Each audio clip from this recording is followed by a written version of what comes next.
Much Ado About Nothing. We're very, very excited to have you all here. Happy St. Patrick's Day. Hope everybody's wearing some green. Before I forget to say it, the balcony is going to be open at intermission, and after the show too, just kind of go out there and enjoy the pretty weather. It's really nice and breezy, so go out there and enjoy it. Also, after the show, everybody's welcome to join us in the lobby to meet the cast, as well as enjoy the food. We've got Tiner's Catering has brought food for us, so you guys come and join us down there. Just on behalf of the board of directors and the cast and crew, and Joe Fuselli, our wonderful director here, we want to thank you for all for coming. A couple of housekeeping announcements just to let you guys know. Parking, there's no parking allowed on the other side of the street. Our neighbors are wonderful, but the fire trucks and whatnot may not be able to get through, so you can only park on this east side of the street. Cell phones and cellophane. Cell phones, please turn your phones off. It's very distracting to the actors. It's very distracting to your fellow patrons around you, as well as cellophane. If you have peppermints or something like that, cough drops, go ahead and unwrap them now, because it is distracting to people around you. Restrooms are located in the lobby. If you happen to need to leave the theater during the show, during the performance, be very careful. It is dark. We're very aware of that. We were just found out tonight that a light is out over here as well. I guess you all on this side found that out as you walked into the theater. We'll try to get that fixed before tomorrow, but I apologize for that. Just be very careful and use the handrails. And I want to thank quickly all of our donors and sponsors. RSVP. We have so many folks from RSVP who come and help us. Retired senior volunteer program. You guys are awesome, and we thank you so much for coming and helping us whenever we need you. Lush Home Garden Event. They supply the flowers in the lobby and oftentimes any of the flowers that we use in our shows. Mary Parker Antiques and Randall's Formal Wear, who provided our tuxedos for the show. Audition announcement. We've got auditions coming up for Rock of Ages. It's going to be it's an 80s rock musical. It's a lot of fun. Auditions for that are going to be this Monday and Tuesday at 7 o'clock p.m. here at the theater. Tell all your friends. And also our 70th season lineup. Check out your program and see our season lineup. We just announced it a couple weeks ago. We have a really, really exciting year, and we're very excited about it. Subscriptions will be on sale soon, so stay tuned for that. We haven't gotten them up on the website yet, but they will be soon. And also support other local theaters. I know Mobile Theater Guild is opening their show, Sordid Lives, next Friday night. It's going to be hilarious, so be sure and go see that. And tell your friends about the show. Please encourage everybody to come and support us. Sit back, relax, and enjoy What You Do About Nothing like you've never seen it before.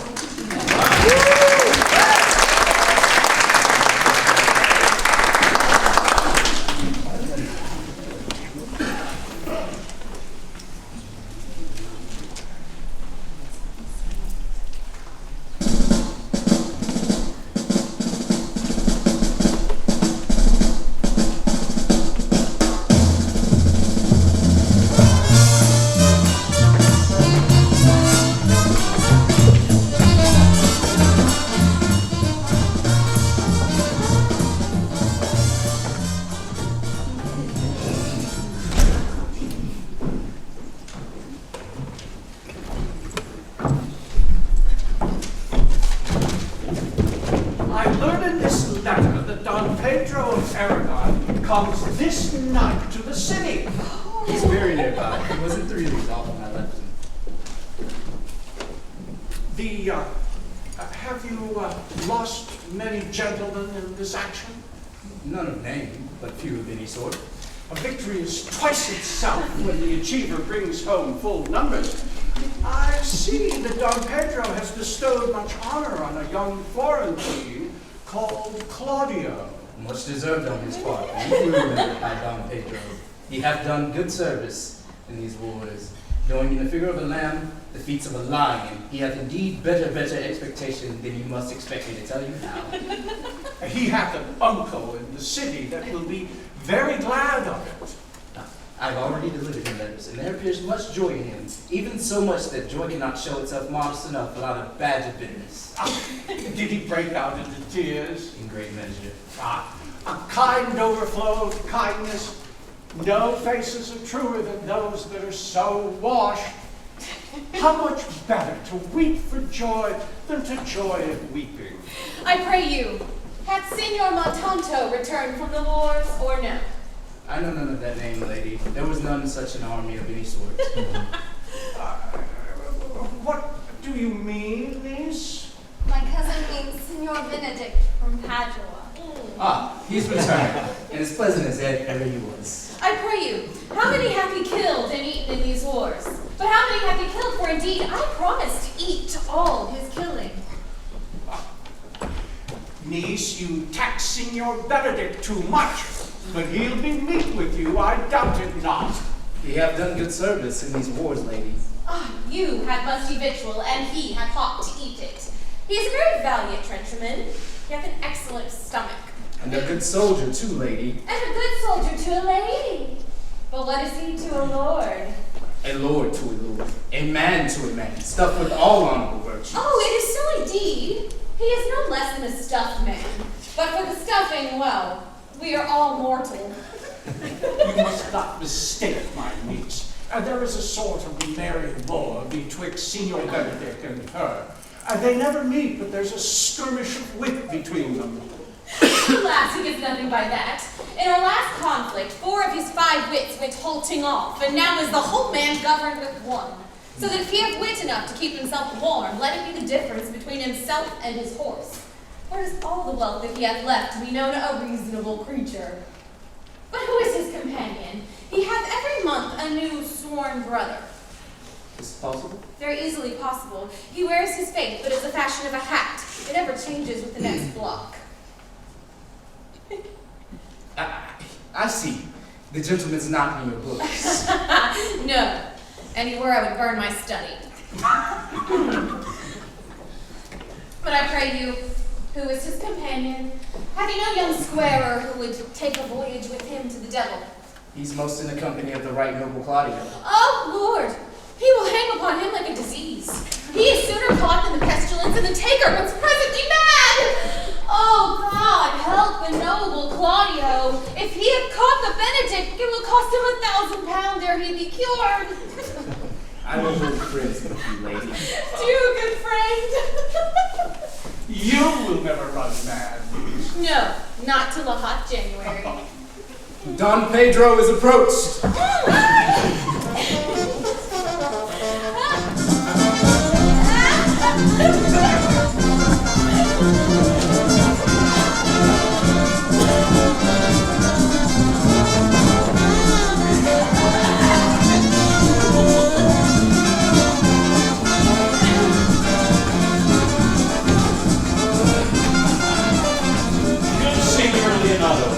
You are come to meet your trouble. The fashion of the world is to avoid cost, and you encounter it.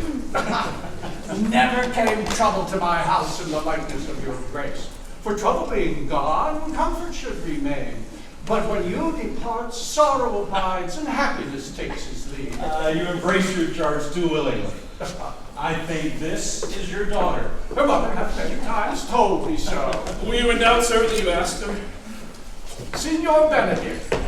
No, for then you were but a child. You have it full, Benedick. By this we may guess what you are, being a man.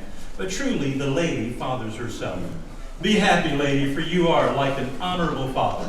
If Signor Leonato be her father, she would not have his head on her shoulders for all the city to like him as she is. It's a wonder that you still be talking, Signor Benedick. Nobody marks you.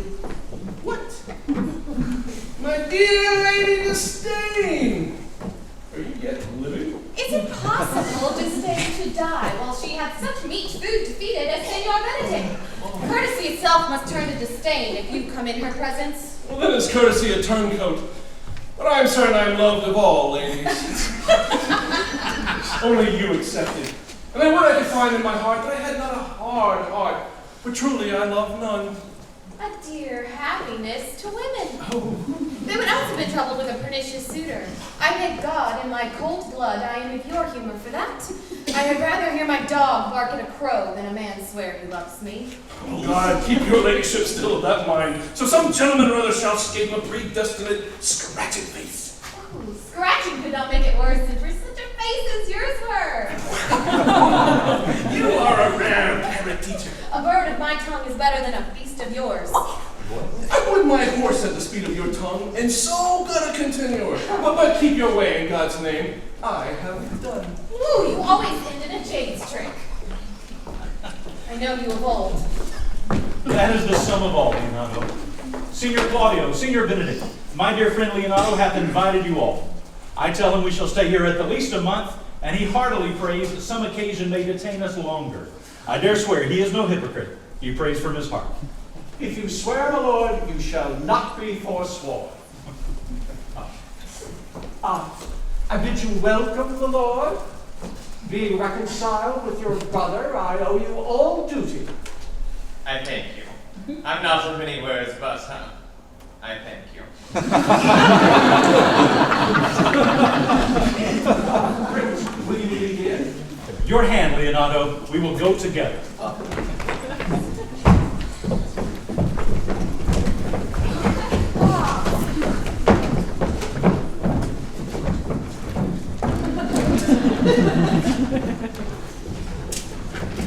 Benedict. Didst thou note the daughter of Signor Leonato? I noted her not, but I looked on her. Is she not a modest young lady? Do you question me as an honest man should do? Or would you have me speak after my custom as being a professed tyrant to their sex? No, I pray thee, speak in sober judgment. Why? In faith, methinks she's too low for high praise, too brown for fair praise, and too little for great praise. Only this commendation can I afford her, that were she other than she is, she were unhandsome. And being no other but as she is, I do not like her. I pray thee, tell me truly how thou likest her. Would you buy her that you inquire after her? Can the world buy such a jewel? Yeah. but speak to this with a sad brow. Or you play the flouting jack to tell us that Cupid is a good hair finder and Vulcan a rare carpenter. Come, and what key shall a man take you to go in song? Well, in mine eye, she's the sweetest lady that I've ever looked on. I can see yet without spectacles, and I see no such matter. Now there's her cousin, and were she not possessed with a fury, exceeds her as much in beauty as the 1st of May doth the last of December. But I hope you have no intent to turn husband. Have you? No, I would scarce trust myself. Though I had sworn the contrary, if Hero would be my wife. It's come to this. In faith hath not the world one man, but he will wear his cap with suspicion. Shall I never see a bachelor of 80 again? Go to in faith. Now when you thrust thy neck in a yoke, wear the print of it in Sighway Sundays. Look, Don Pedro has returned to seek you. What secret hath held you here that you followed not to Leonato's? I would your grace would constrain me to tell. I charge thee on thy allegiance. Oh, you hear, Count Claudio? I can be as secret as a dumb man. I would have you think so. But on my allegiance, mark you, on my allegiance. He is in love. With whom? That is your grace's part. Mark you how short his answer is. With Hero, Leonato's short daughter. If this were so, then so were it utterly. Like the old tale, my lord. It is not so, nor 'twas not so. God forbid it should be so. If my passion is not shortly, God forbid it should be otherwise. A man, if you love her. The lady is very well worthy. You speak this to fetch me in, my lord. By my troth, I speak my thought. And in faith, my lord, I spoke mine. And by my 2 faiths and troths, my lord, I spoke mine. That I love her, I feel. That she is worthy, I know. That I neither know how she should be loved, nor know how she should be worthy, is the opinion that fire cannot melt out of me. I will die in it at the stake. Thou wast ever an obstinate heretic in the despite of beauty. And never could maintain his part, but in the force of his will. That a woman conceived me, I thank her.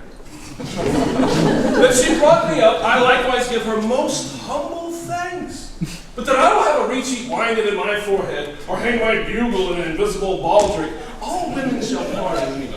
Because I will not do them the wrong to trust any. I will do myself the right to trust none. And the fine is, for which I may go the finer, I will live a bachelor. I shall see thee, ere I die, look pale with love. With anger, with sickness, or with hunger, my love, not with love. Prove that I will lose more blood with love than I can get again with drinking. Pick out mine eyes with a ballad maker's pen, hang me on the door of a brothel house with a sign of blind Cupid. Well, if ever thou dost fall from this faith, thou wilt prove a notable argument. If I do, hang me in a bottle like a cat. Shoot at me. Him that hits me, let him be clapped on the shoulder and called Adam.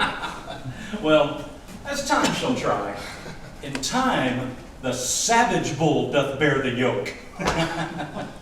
The savage bull may. But if ever the sensible Benedick bear it, pluck off the bull's horns, set them in my forehead, and let me be vilely painted in such great letters as they write, "Here's good horse for hire," and let them signify under my sign, "Here you may see Benedick, the married man." If this should ever happen, thou wouldst be horn mad. Nay, if Cupid had not spent all his quiver in Venice, thou wilt quake for this shortly. I'd look for an earthquake too then. Well, you will temporize with the hours. In the meantime, good Signor Benedick, repair to Leonato's and commend me to him. Tell him I will not fail him at supper, for indeed he hath made great preparation. I have almost enough matter in me for such an embassage, and so I commit you. To the tuition of God, from my house, if I had it. The 6th of July, your loving friend, Benedick. Nay, mock not, mock not. The body of your discourse is often guarded by fragments, and those guards are slightly based on neither. Ere you flout old ends, any further, examine your conscience. And so I leave you.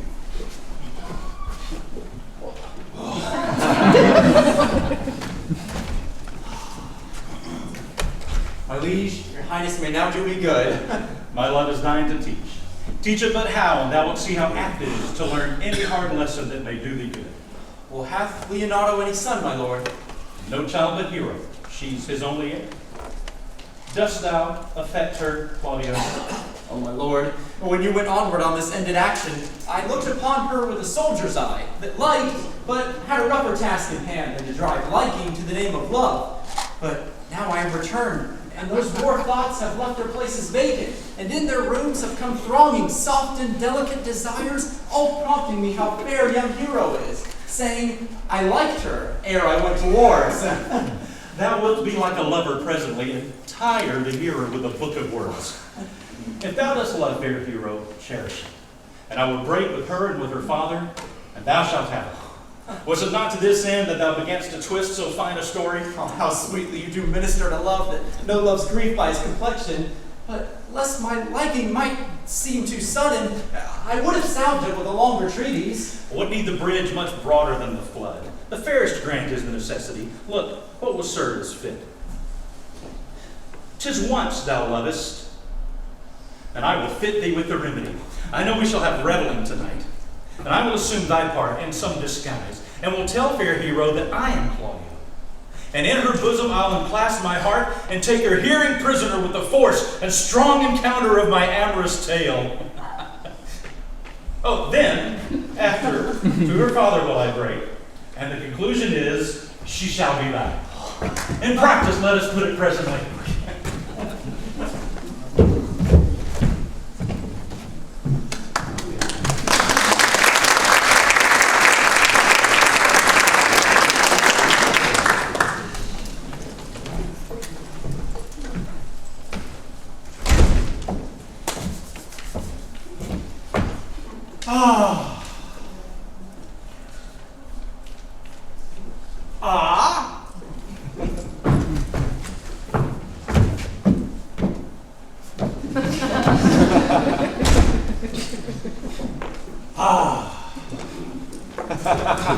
How now, sister? Where is my cousin, your son? Have he provided the music? Oh, he is very busy about it. But, brother, I can tell you strange news that you yet dreamt not of. Are they good? Oh, as the event stands them, but they have a good cover. That show well outward. the Prince and Count Claudio, walking in a thick bleached alley in mine orchard, were thus much overheard by a man of mine. The Prince discovered to Claudio that he loves my niece, your daughter, and that he meant to accord her of that this night in a dance. And if he found her willing, he meant to take the present times by the top and instantly break with you of it. Had the fellow any wit that told you of this? Yes, he's a good, sharp fellow. I'll send for him and question him yourself. No. We will hold it as a dream unless it appear of itself. But I shall inform my daughter withal, so that she is the better prepared with an answer, if peradventure it be true. Go you and tell her.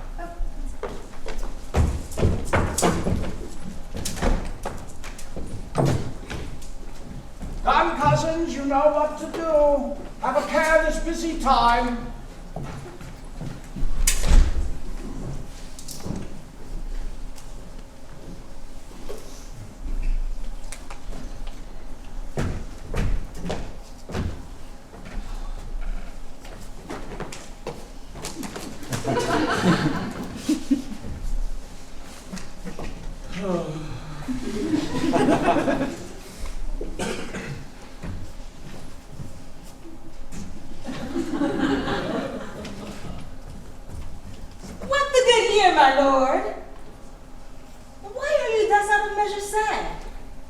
No measure in the occasion that breeds. Thus my sadness is without limit. You should hear reason. And once I have heard of a blessing brings it. If not a pleasant remedy, at least a patient suffering. I wonder that thou, being as thou sayest thou art born under Saturn, goes about to apply a mortal medicine to this mortifying mischief. I cannot hide what I am. I must be sad when I have cause, and smile at no man's jest. Eat when I have stomach, and wait on no man's leisure. Sleep when I'm drowsy, and tend on no man's business. Laugh, ha ha ha ha, when I am merry, and clog no man in his humor. Yea, but you must not make the full show of this till you may do it without controlment. You have of late stood out against your brother, and he hath taken you newly into his grace, where it is impossible to take true root but by the fair weather that you make yourself. It is needful that you frame the season for your own harvest. I had to be a canker in the hedge that arose in his grace, and it better suits my blood to be disdained of all than to fashion a carriage to rob love from any. In this, though I cannot be said to be a flattering, honest man, it must not be denied that I am a plain and dealing villain. I'm trusted with the muzzle and franchised with the plot. Therefore I have decreed not to sing my cage. If I had my mouth, I bite. If I had my liberty, I'd do my liking. In the meantime, let me be that I am, and seek not to alter me! Can you make no use of your discontent? I make all these lips, I use it only. Who comes here? What news, Borachio? I came yonder from a great supper. The prince, your brother, is royally entertained by Leonato. And I can give you intelligence of an intended marriage. It prove for any model to the mischief on.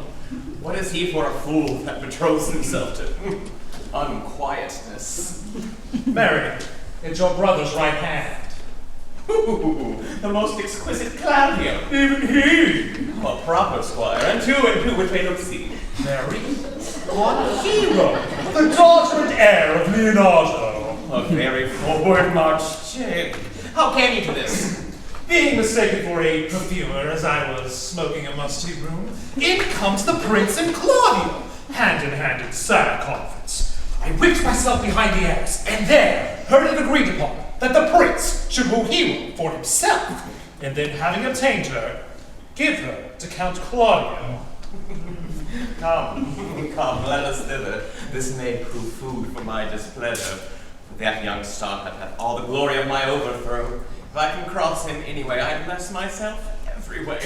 You are both sure will assist me. To the death, my lord! Come, let us do the great supper.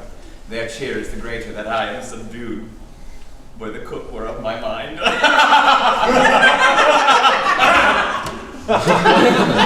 Shall we prove what's to be done? We'll wait upon your lordship.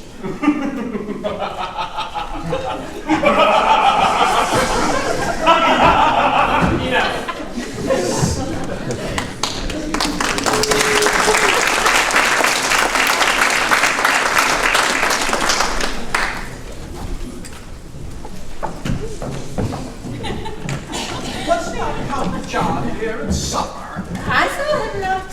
How tawdry that gentleman looks. I can never see him, but I'm heartburned an hour after. He is of a very melancholy disposition. You are an excellent man that were made just in the midway between him and Benedick. The one is too much like an image and says nothing.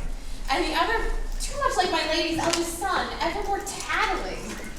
So then, half of Signor Benedick's tongue in Count John's mouth, and half of Count John's melancholy in Signor Benedick's face. With a good leg and a good foot, uncle.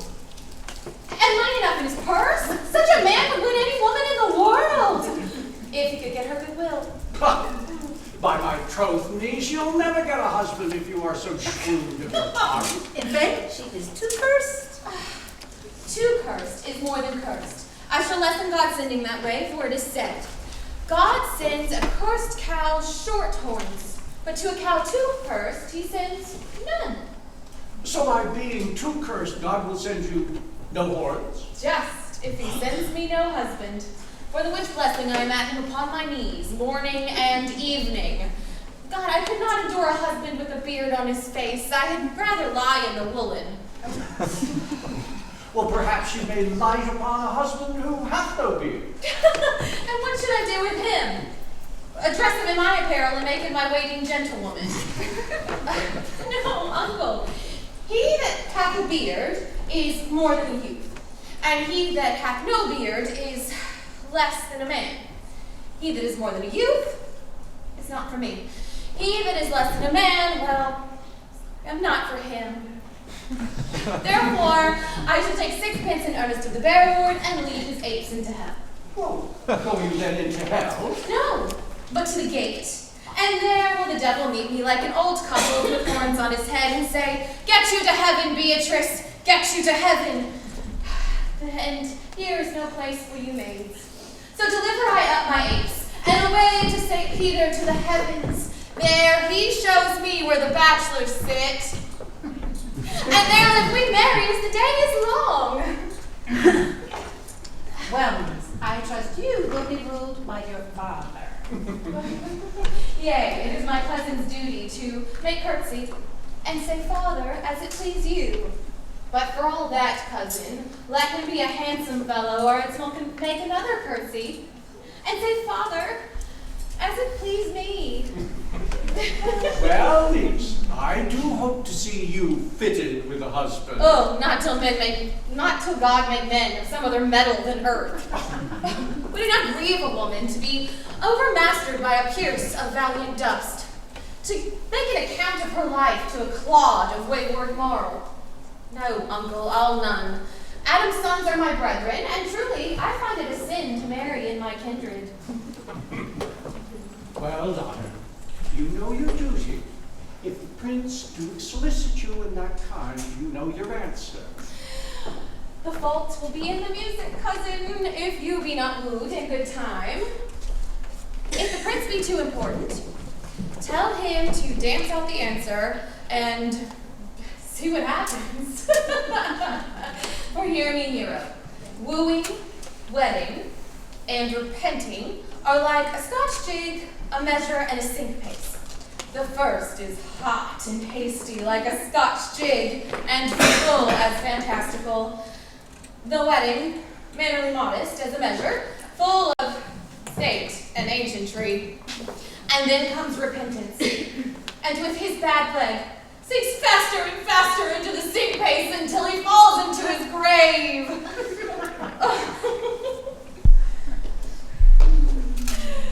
Oh. Ah, here come the revelers. Good room.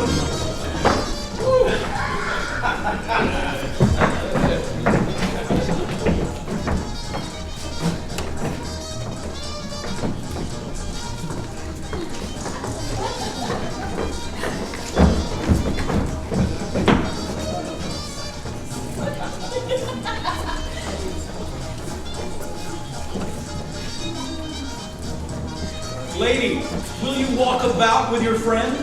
So you walk softly and look sweet when you say nothing, and worse for the walk, especially when I walk away. With me in your company? I may say so when I please. And when please you to say so? When I like the favor, for God forbid the loot should be like the case. My visor is Philemon's roof. Within the house is Jove. Well, then your visor should be backwards. Speak low if you speak loud. I would you did like me. So would not I, for your own sake, for I have many ill qualities. Which is one. I say my prayers aloud. As I do love you the more, the hearers may cry. Oh, man. God, match me with a good dancer. Oh, man. And God, take him out of my sight when the dance is done. Answer, clerk. No more words. Clerk, answers.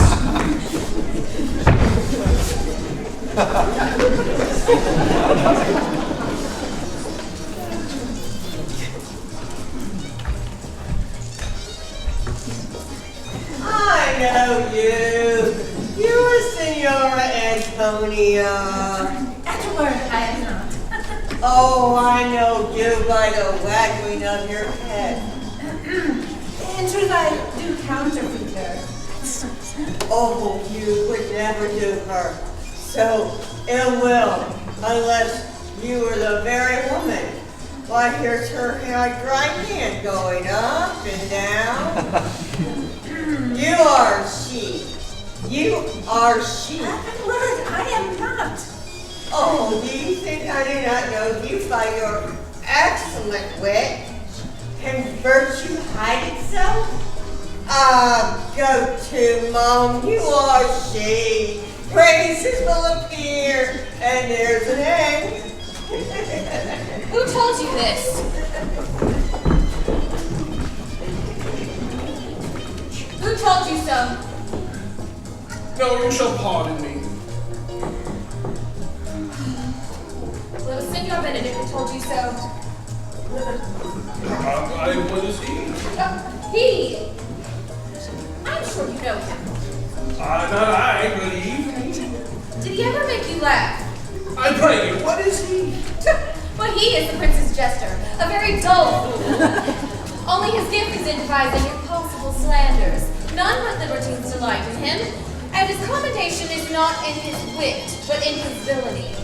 For he both pleases men and angers them, and then they laugh at him and beat him.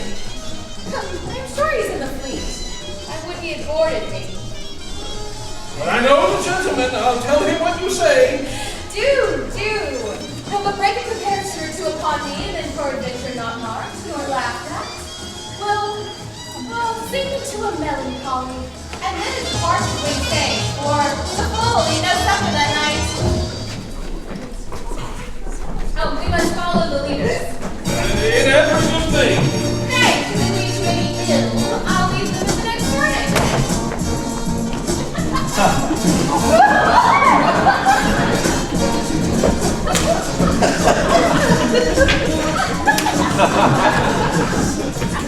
Oh, my brother is amorous on Hero. He breaks with her father, discussing with him. The ladies follow her, but one visor remains. And that is Claudio. I know him by his bearing. Are not you Signor Benedick? You know me well. I am he. Signor, you are very near my brother in his love. He is enamored on Hero. I pray you dissuade him from her. She is not equal for his birth. You may be the part of an honest gentleman in it. How know you he? How know you he loves her? I heard him confess his affections. So did I too. And he swore he would marry her tonight. Come, let us pay it. Get the house. Thus answer I in the name of Benedict, but hear these ill news with the ears of Claudio. 'Tis certain so.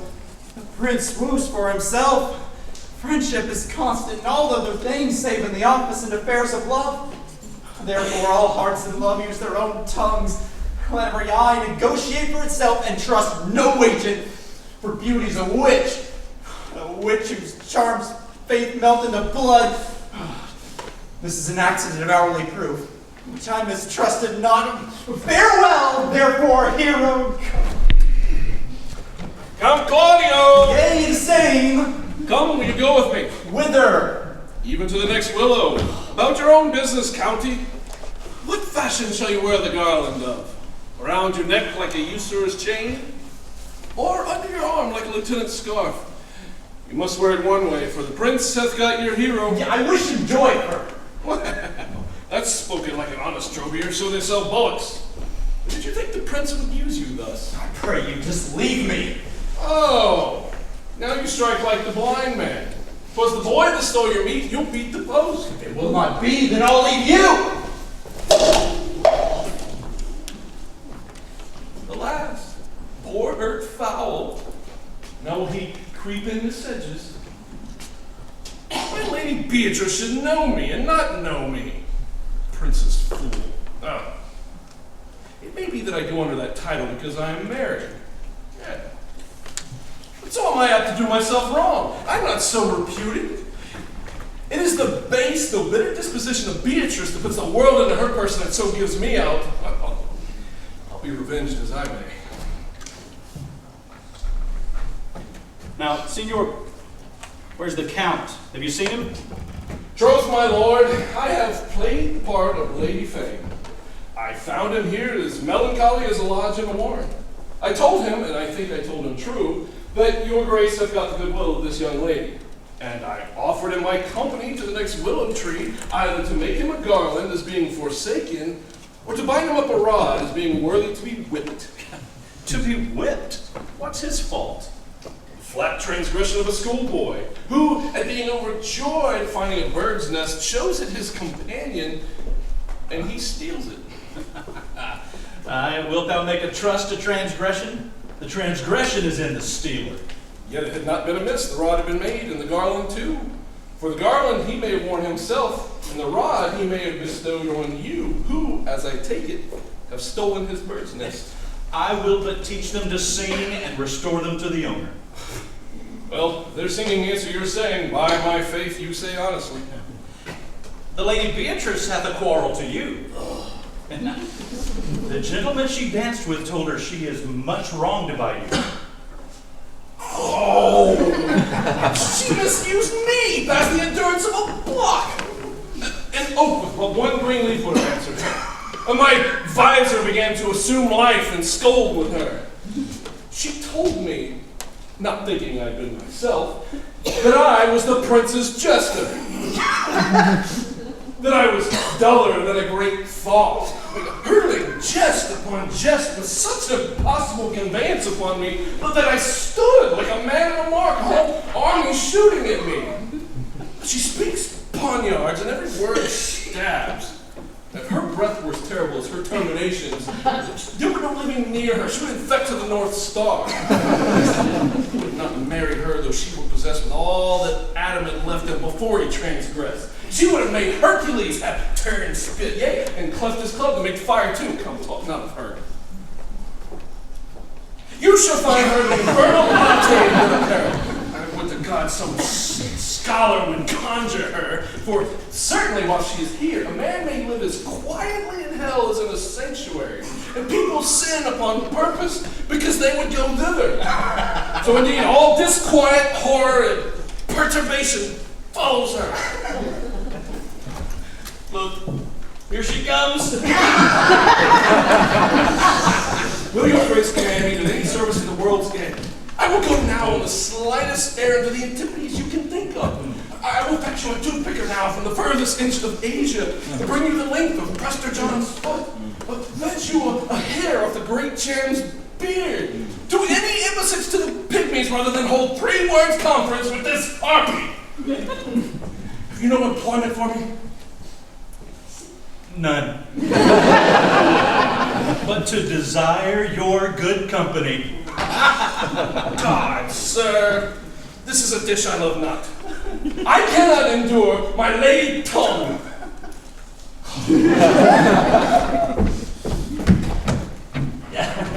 Come, lady, come.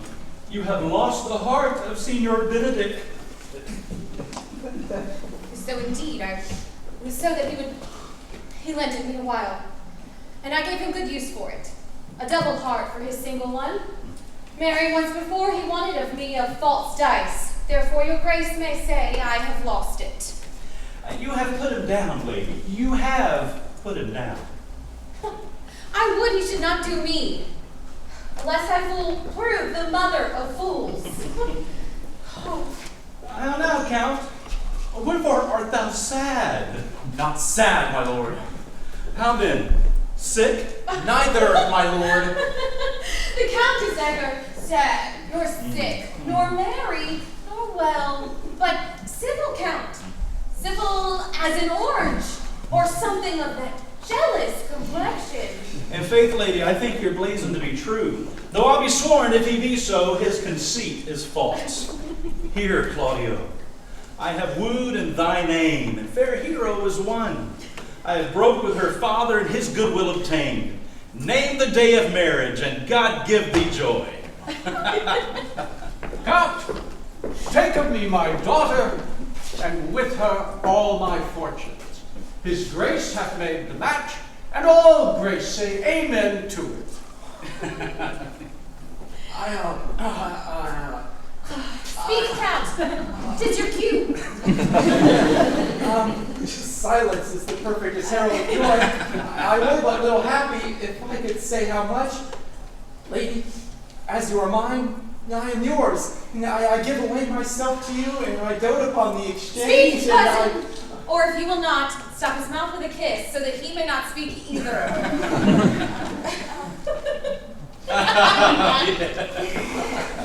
In faith, lady, you have a merry heart. Oh, indeed, my lord, I thank it. It keeps me on the windy side of care.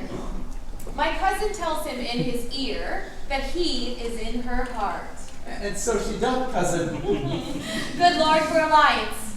Thus goes everyone in the world but I, and I am sunburnt. I will sit in the corner and cry hi-ho for a husband.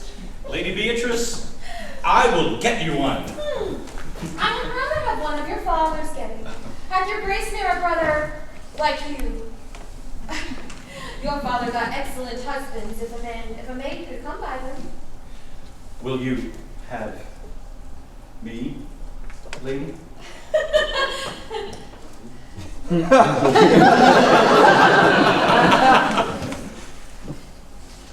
No.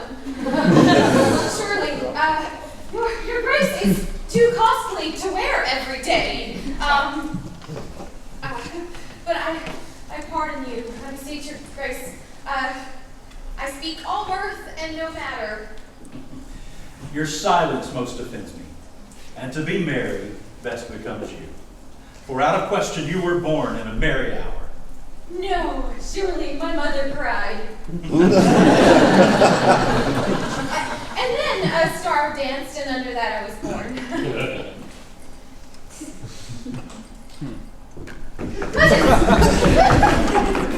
God give you joy! Please, will you attend to those things I told you of? Oh, I cry you mercy, uncle. God, your grace is pardoned.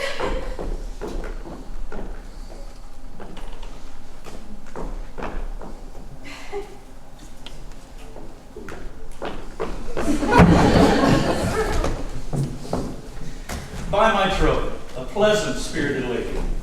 There's little of the melancholy element in her, my lord. She's never sad when she sleeps.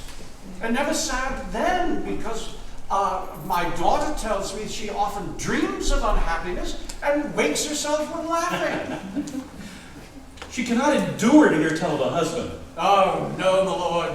She mocks all her wooers out of suit.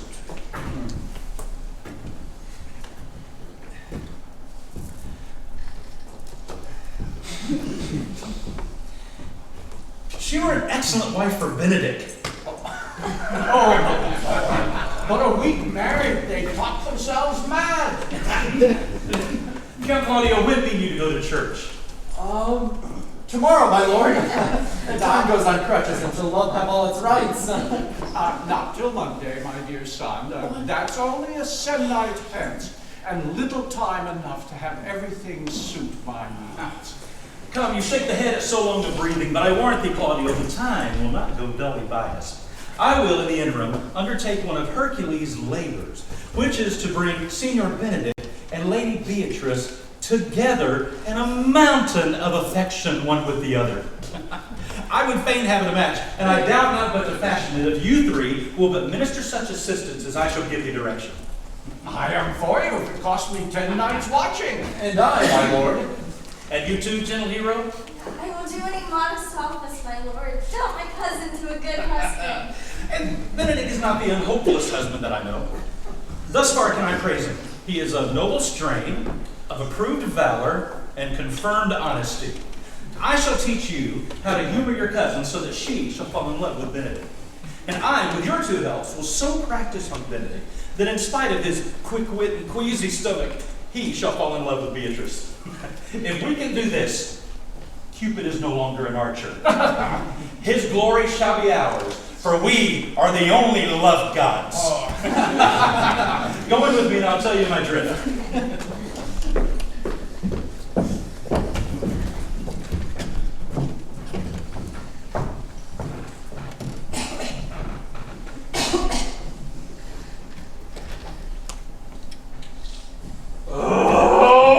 It is so!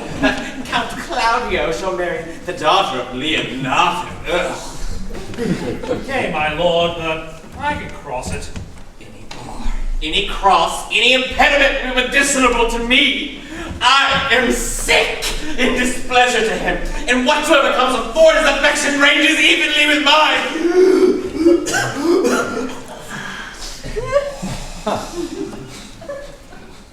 How canst thou cross this marriage? Not honestly, my lord, but so covertly that no dishonesty shall appear in me. Tell me briefly. How? I believe I've told your lordship a year since how much I am in favor of Margaret, the waiting gentlewoman to Hero. I remember. I can, at an unseasonable instant of the night, appoint her to look out the lady's chamber window. And what light is this to bring the death of the marriage? The poison of that lies in you to tell her. Go you to the prince, your brother. Spare not to tell him that he hath wronged his honor in marrying off the renowned Claudio, whose estimations you two hold high up, to a contaminant stale, such as Hero. What proof shall I make of that?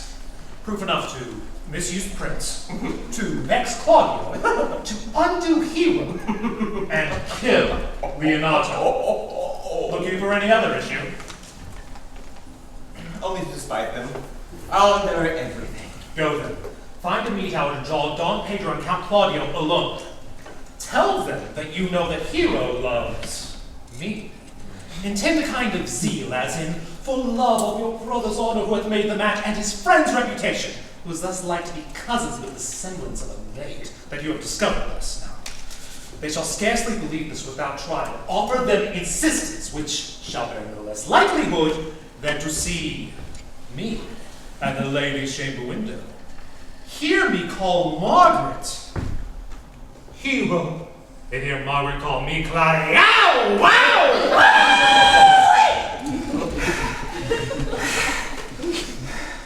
Bring them to see this. The night before the intended marriage. I'll arrange it so that Hero will be absent. And there shall appear some seeming likelihood of Hero's disloyalty, that jealousy shall be called assurance, and all the preparation overthrown. Grow this to what adverse issue it can, and I will put it in practice. Be cunning in the working of this. And thy fee is 1,000 ducats. Be you constant in your accusation, and my cunning shall not shame me. I shall presently learn the day of the marriage.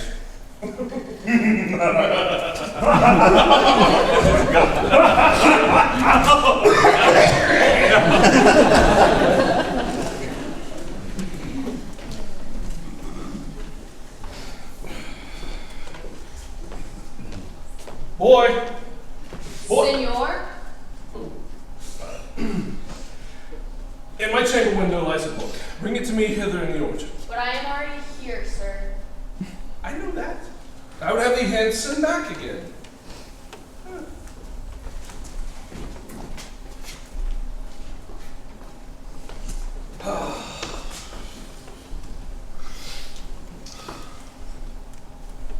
They do much wonder that a man, seeing how another man is a fool when he dedicates his behaviors to love, will, after having laughed at such shallow follies in others, become the argument of his own scorn by falling in love. Such a man is Claudio.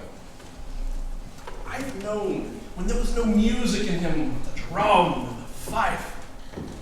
Now I would rather listen to the tabor and the pipe. I've known when he was wont to walk 10 miles foot to look at a good armor, and now he lies 10 nights awake carving the fashion of a new doublet. He was wont to speak plain and to the purpose, like an honest man and a soldier. And now has he turned orthography? I mean, his words are a very fantastical banquet, just so many strange dishes. May I be so converted and see with these eyes? I cannot tell. I think not. I will not be sworn, but love may turn me to an oyster. But I will take my oath on it. Till he hath made an oyster of me, you shall never make me such a fool. One woman is fair, yet I am well. Another wise, yet I am well. Another virtuous, yet I am well. Till all graces be in one woman shall not come in my grace. But rich she shall be, that is certain. Wise, or I'll none. Virtuous, or I'll never cheapen her. Fair, or I'll never look on her. Mild, or come not near me. Noble, or not I for an angel. Good discourse, an excellent musician, and her hair shall be of what color, please God? Oh, here come the prince and Monsieur Love. I will hide me in the arbor.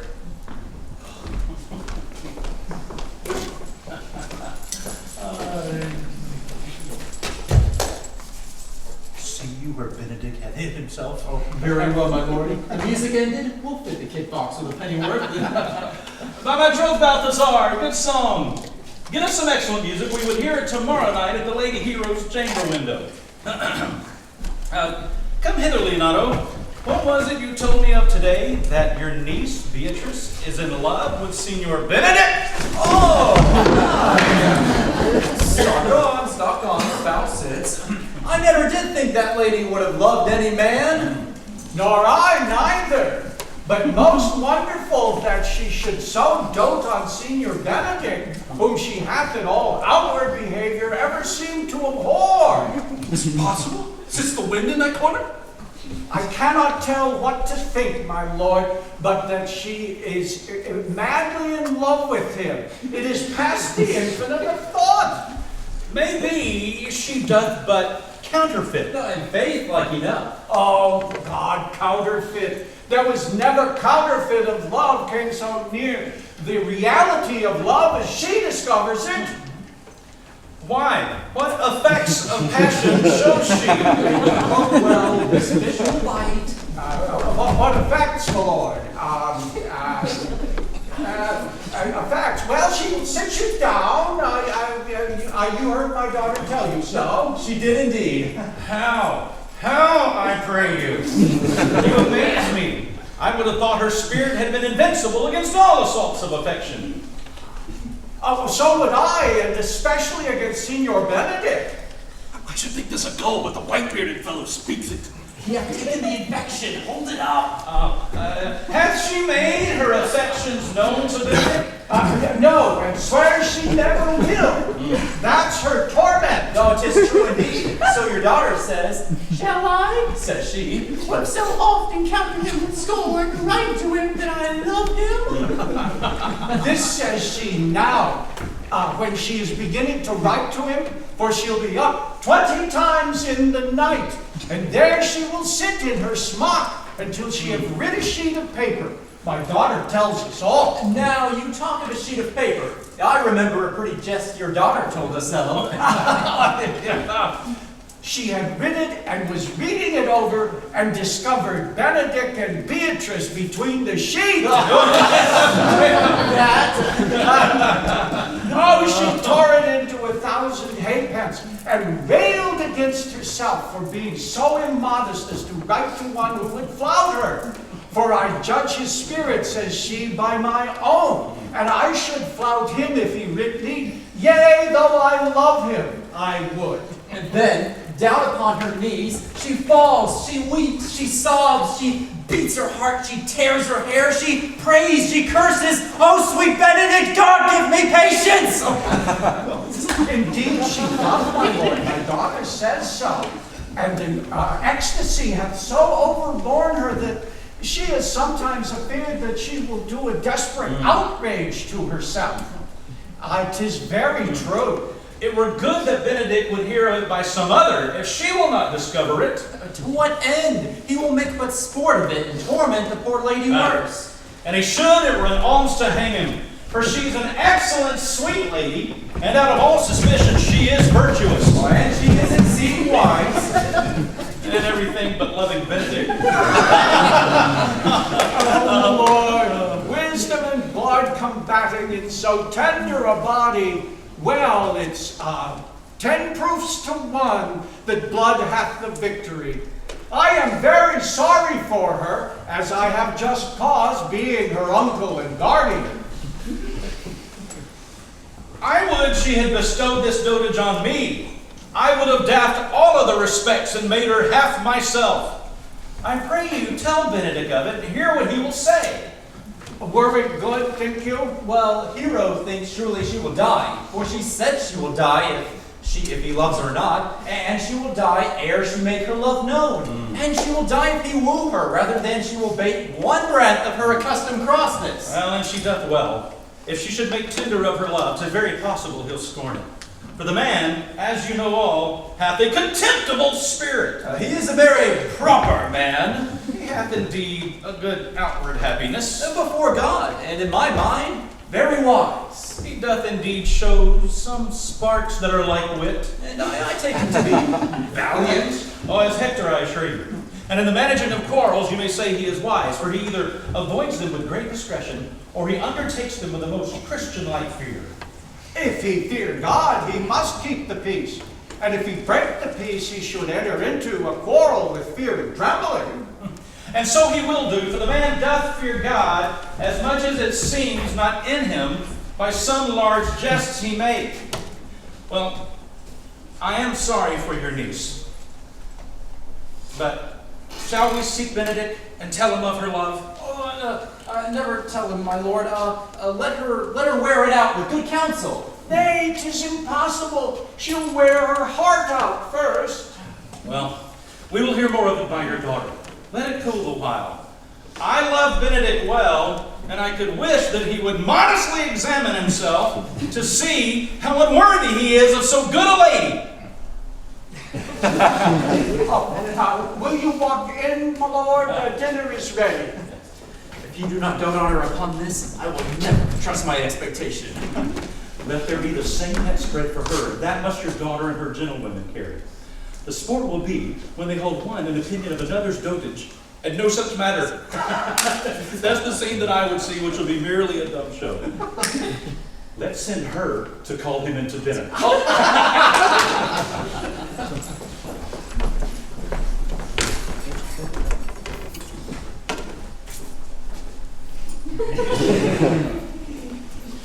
This can be no trick. The conference was sadly born. They had the truth of this from Hero. They seemed to pity the lady. Seems her affections have their full bent. Love me! Why? Must be requited. I hear how I am censured. They say I will bear myself proudly if I perceive the love come from her. They say, too, she would rather die than show any sign of affection. I did never think to marry. I must not seem proud. Happy are they that can hear their detractions and put them to mending. They say the lady is fair, 'tis truth. I can bear them witness. And virtuous, 'tis so I cannot reprove it. And wise, but for loving me. My troth there has no addition to her wit. No great argument for her folly, or I will be horribly in love with her. I may chance have some quips and remnants of wit broken on me because I have railed so long against marriage. But doth not the appetite alter? A man loves the meat in his youth that he cannot endure in his age. Shall these quips and sentences and paper bullets of the brain awe a man from the career of his humor?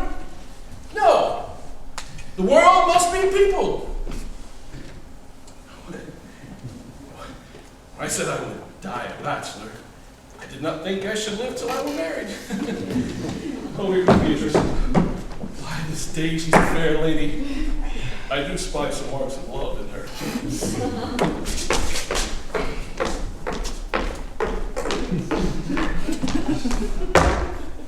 Against my will, I am sent to bid you come in to dinner. Fair Beatrice, I thank you for your pains. I took no more pains for those thanks than you take pains to thank me. Had they been painful, I would not have come. Do you take pleasure then in the message? Yea, just so much as you may take upon a knife's point and choke a doll withal.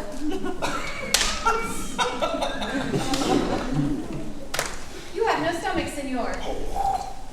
Fare you well.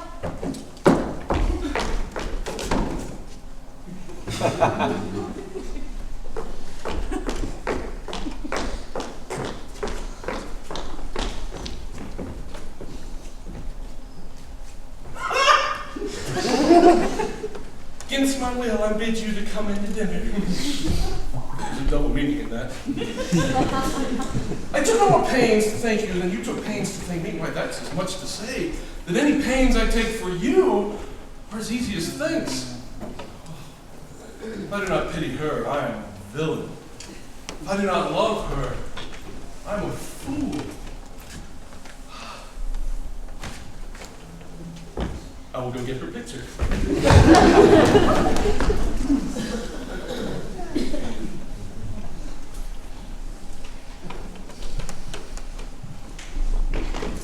Good Margaret, when we to the parlor, there shall find my cousin Beatrice reposing with the Prince and Claudio.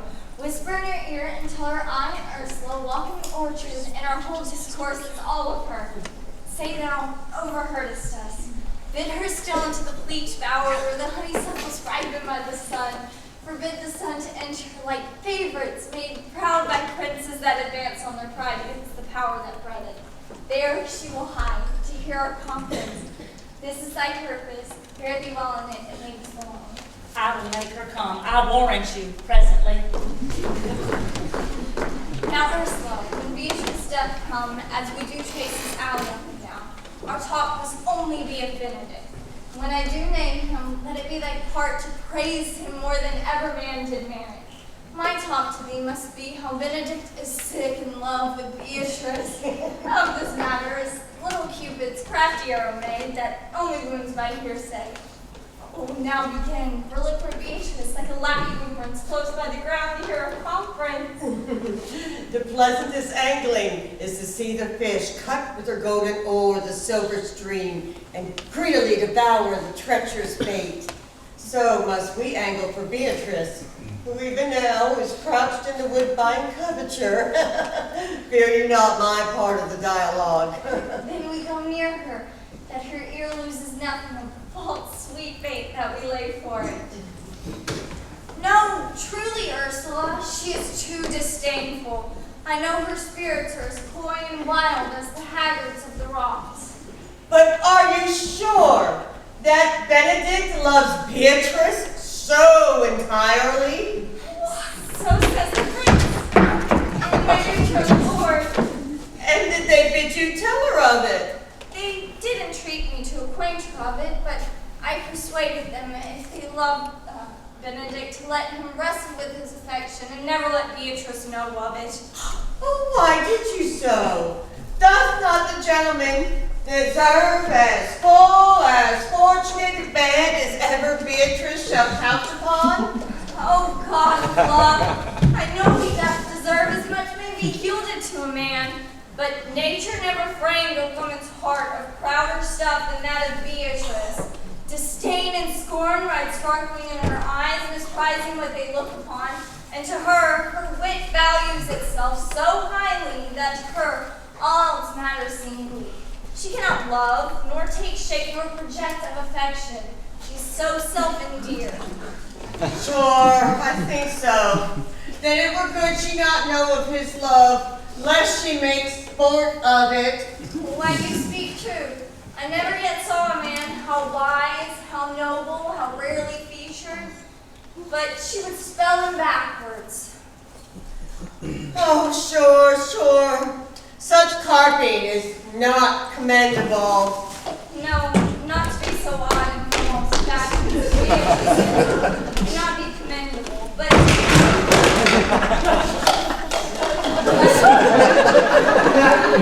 tell her of it. If I should speak, she would mock me into error. Therefore, fire consume away in sighs and waste inwardly. Yet tell her of it. Hear what she will say. No, rather I will go to Benedick and counsel him to fight against his passion. Oh, do not do your cousin such a wrong. Surely she is not without so much true judgment, having so swift and excellent a wit as she is prized to have, as to refuse, so rare a gentleman as Senor Benedick. He is the only man in town, always except my dear Claudio. I pray you be not angry, madam.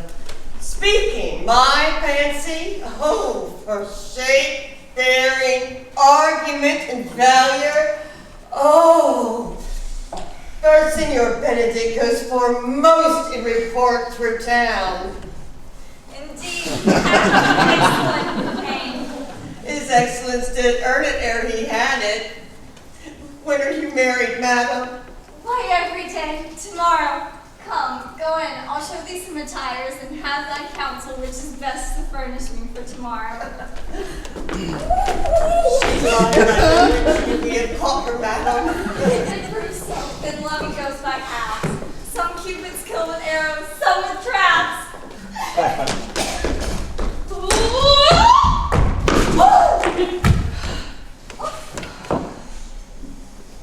What fire is in mine ear? Can this be true? Stand I condemned for pride and scorn so much?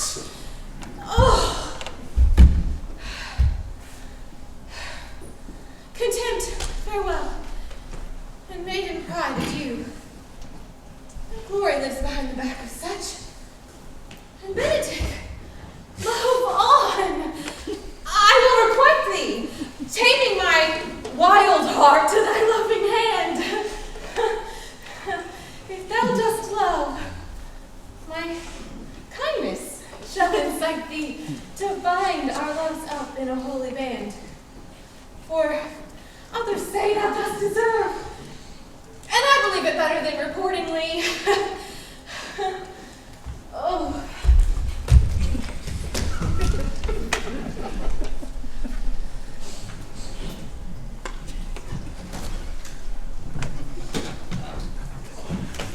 I do but stay until your marriage be consummate, then go I toward Aragon. I'll bring you thither, my lord, if you'll vouchsafe me. Nay, that would be as great a soil in the new gloss of your marriage as to show a child his new coat, forbid him to wear it.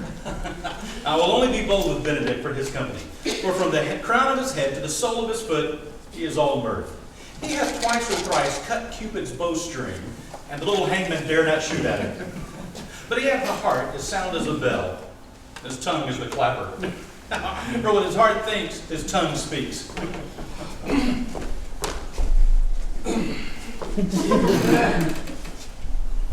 Gallants, I am not as I have been.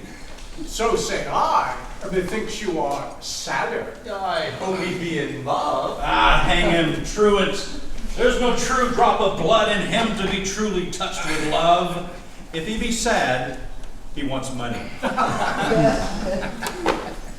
have the toothache. Draw it. Hang it. You must hang it first and draw it afterwards. What? Sign for the toothache? Oh, where it is the humor or the words. Every man can master grief, but he that has it. Yet say I, he's in love. There's no appearance of fancy in him, unless it be a fancy that he hath to strange disguises, such as to be a Dutchman today and a Frenchman tomorrow, or in the shape of two countries at once, to be a German from the waist down, all slops, and a Spaniard from the waist up, no doublet. Unless it be a fancy to this foolery, which it appears he hath, he is no fool for fancy as you would have him appear he is. Well, if he be not in love with some woman, then there is no believing old signs. He brushes his hat all morning. What should that bode? Nay, he rubs himself with civet. Can you smell him out by that? Well, that's as much as to say the sweet youth's in love. The greatest note of it is his melancholy. And when was he wont to wash his face? Or to paint himself, for the which I hear what they say of him. Oh nay, but his jesting spirit, which is now crept into a lute string and now governed by stops. Indeed, that tells a heady tale. Conclude. Conclude. He is in love. Nay, but I know who loves him. Ah, I would know too. One, I warrant, who knows him not. Yea, and his ill conditions, and in despite of all, dies for him. She shall be buried with her face upward. Again, is this no charm for the toothache? Oh, senor, walk aside with me. I have studied 8 or 9 wise words to speak to you that these hobby horses must not hear.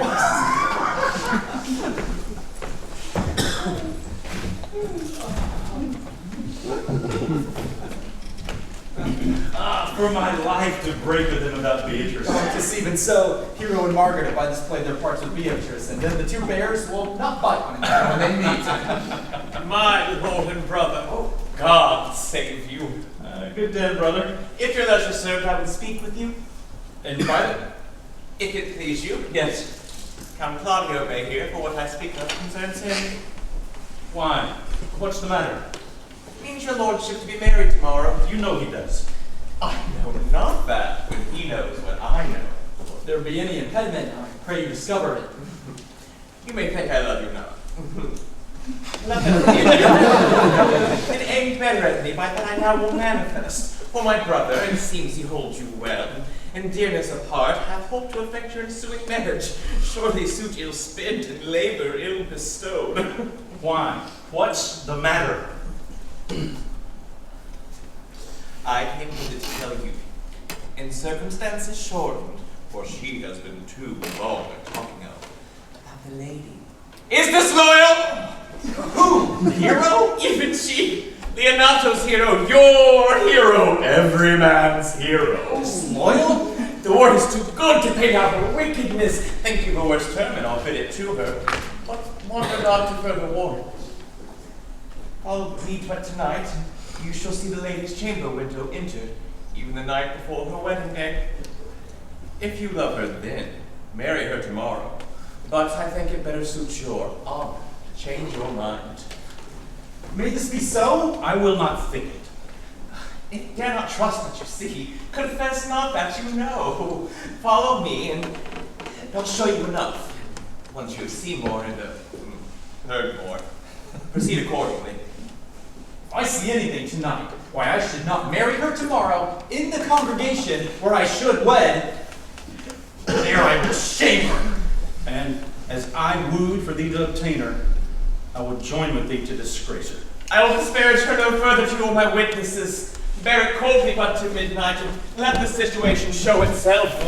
Stay untowardly turn, mischief strangely thwarting. Oh, plague right well prevented! So you'll say when you see the sequel.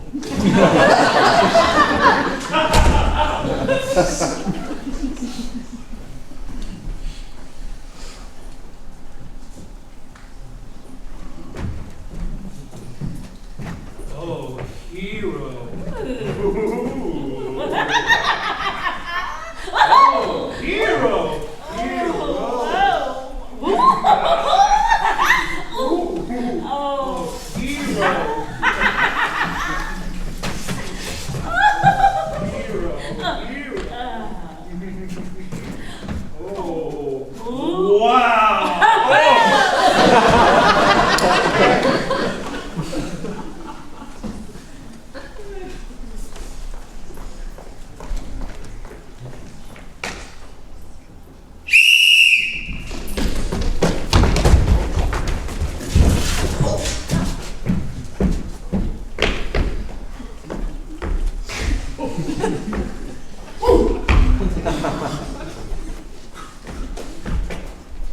Are you good men and true? Yea, or else it were pity, but they should suffer salvation by the insult.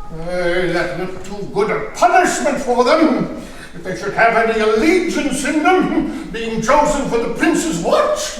Well, give them their charge, David Augury. First, who think you the most desertless man to be constable? Heather O'Cake, sir, or Georgia Seacole, for they both can write and read. Come hither, neighbor Seacole. God hath blessed you with a good name, to be a well-favoured man is a gift of fortune, but to write and read comes by nature. Both which, Master Constable. You have, I knew it would be your answer. Well, sir, for your fortune, why give God thanks and make no boast of it. And for your writing and reading, let that appear when there is no need of such vanity. You are thought to be the most senseless and fit man to be constable of the watch. Therefore, bear you the lantern. This is your charge. You shall comprehend all vagrant men. You shall bid any man stand in the prince's name. Halfa will not stand. Right. Well then, take no note of him. Let him go. Presently call the rest of the watch together and thank God you are rid of a knave. If he will not stand when he is bidden, he is none of the prince's subjects. True, and they are to meddle with none but the prince's subjects. You shall also make no noise in the streets, for the watch to babble and to talk is most tolerable and not to be endured. We will rather sleep than talk. We know it belongs to a watch. Oh, you speak like an ancient and most quiet watchman, and for I cannot see how sleeping should offend. Only have a care that your sticks be not stolen.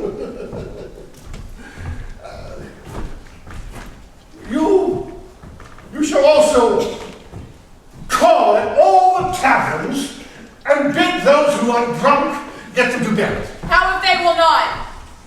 Well, then let them alone till they're sober. If they make you not then the better answer, you may say they are not the men you took them for. Well, sir. If you meet a thief, you may suspect him by virtue of your office to be no true man. And for that kind of men, the less you better will make with them, why the more is for your honesty. If we know him to be a thief, shall we not lay hands on him? Truly by your office you may, but I think they that touch pitch will be defiled. The more peaceable way for you, if you do meet a thief, is to let him show himself what he is and steal out of your company. You have been always called a merciful man. Truly, I would not hang a dog by my will, much more a man who hath any honesty in him. If you hear a child crying at night, you must call a nurse and bid her still it. How if the nurse be asleep and will not hear us? Why then depart in peace, and let the child wake her with crying. For the ewe who will not hear her lamb when it bars will never answer a calf when he bleats. Very true. This is the end of the charge. You, constable, are to present the prince's own person. If you meet the prince in the night, you may stay him. Nay, fair lady, I think it be not so. 5 shillings to 1 on it, with any man that knows the statutes, he may stay him. Not without the prince be willing, for indeed the watch should offend no man, and it is an offence to stay any man against his will. Fair lady, I think it be so. Well, masters, good night. If there be any matter of weight chances, call up me, keep your fellow counsels and your own, and good night. Come, neighbor.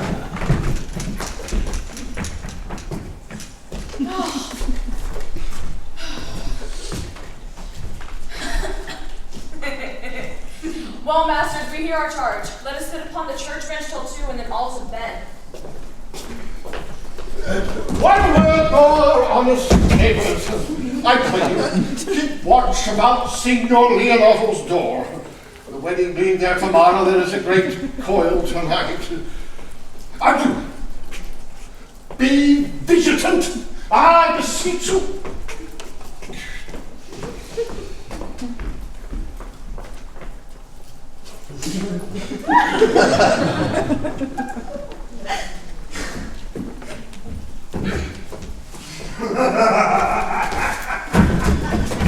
What? Constance!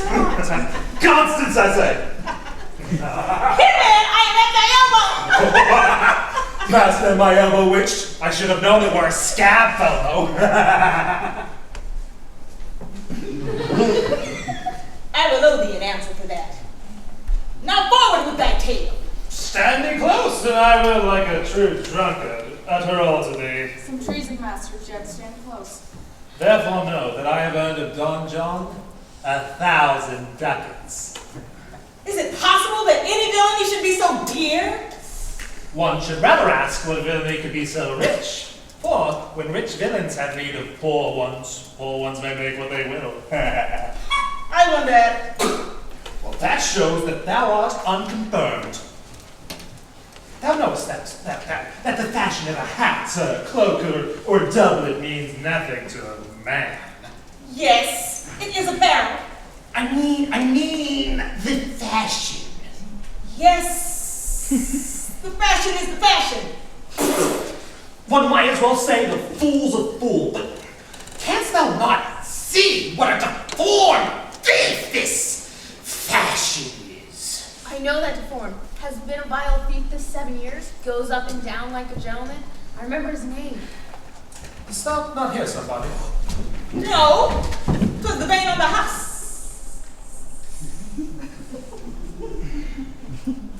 Seest thou not? But canst thou not see what a deformed thief this fashion is? How giddily the hot birds turn between 14 and 5:30. Sometimes they fashion themselves like Pharaoh soldiers in the old paintings. Sometimes like Paul Spell's priests in the old church window. And sometimes like shaven Hercules in the little tapestries, you know, wears cod pieces as massy as his club. All this I see, and I see that the fashion wears out more apparel than the man. But art not thou thyself giving you the fashion too, huh? That thou hast shifted out of thy tail and you tell me of the fashion? Not so neither. But no, tonight, I have wooed Margaret, Lady Hero's gentlewoman, in Hero's garments. Oh, she leads me out of Mistress's chamber window and bids me 1,000 times good night!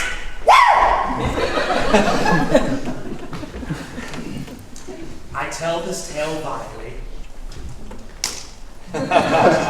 I should first tell you how the Prince, Claudio, and my master Don John, planted, placed, and possessed by my master, saw afar off this amiable encounter.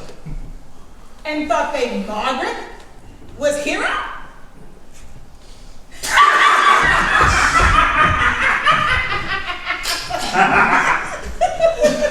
Two of them did, the Prince and Claudio. But the devil, my master, knew that she was Margaret, and partially by his oaths which first possessed them, partially by the dark of the night which did deceive them, but chiefly by my villain, which did confirm any slander that Don John had made. Away when Claudio, enraged, swore that he would meet her as was appointed the next morning at the church, and there, before the whole congregation, shame her with what he thought he saw overnight, then send her home again without a husband. Wait,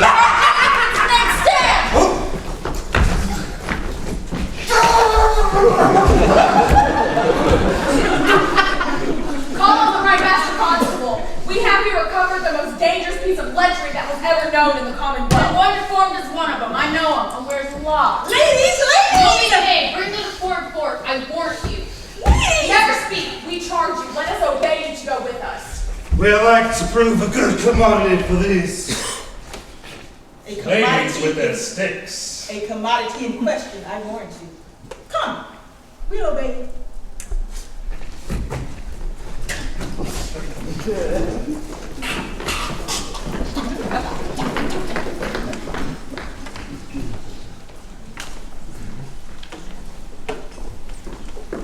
Ursula, wake my cousin Beatrice and desire her tonight. I will, lady. And bid her come hither.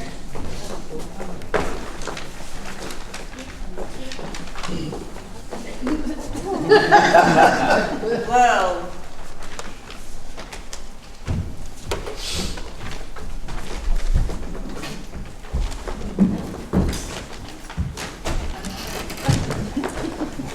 Troth, I like your other roboto better. No, pray thee, good Meg, I'll wear this. By my troth's not so good, and I warrant your cousin will say so. My cousin's a fool, and thou art another. I'll wear none but this.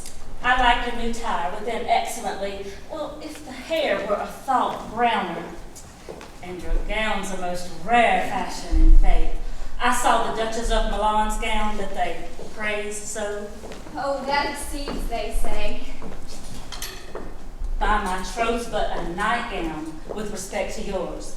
Cloth of gold, laced and trimmed in silver, set with pearls, down sleeves, side sleeves, and skirts of round underbone with a bluish tinsel. But for a fine, quaint, graceful, and excellent fashion, yours is worth 10 of it.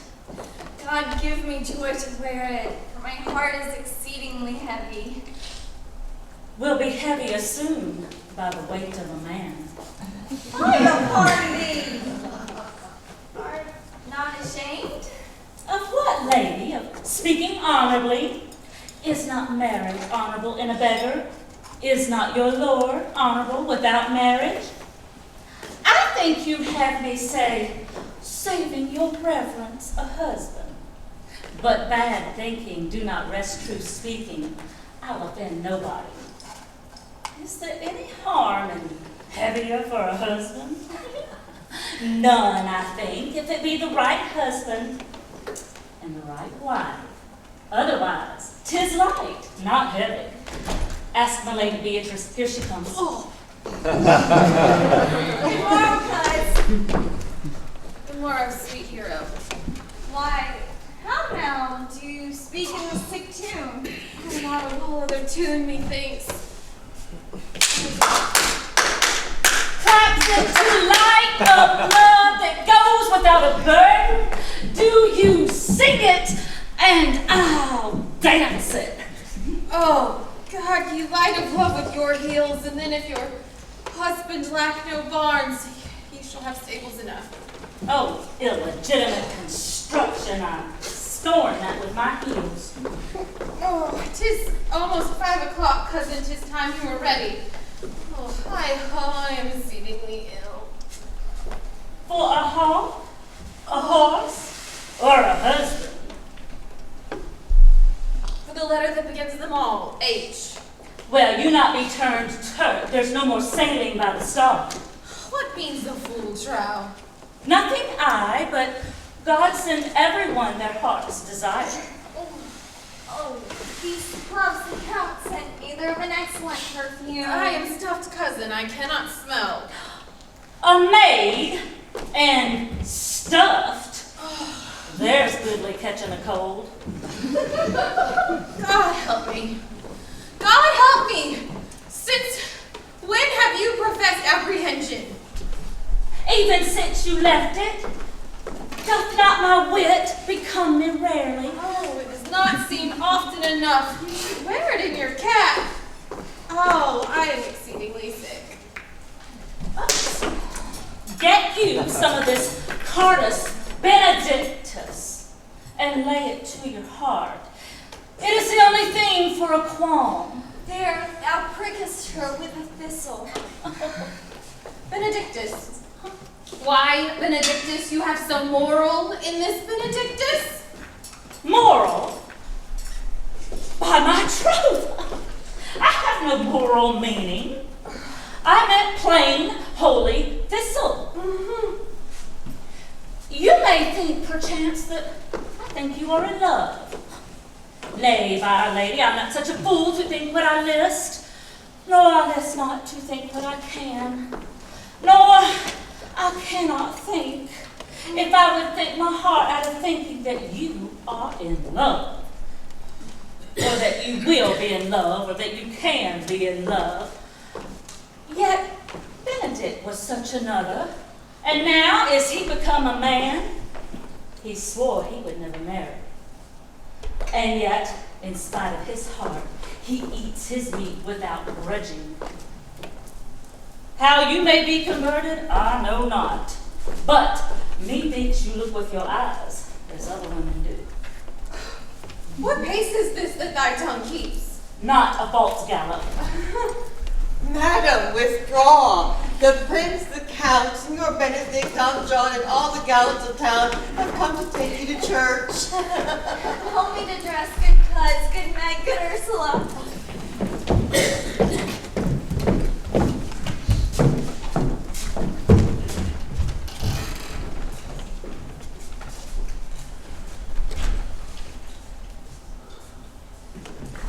What would you with me, honest neighbor?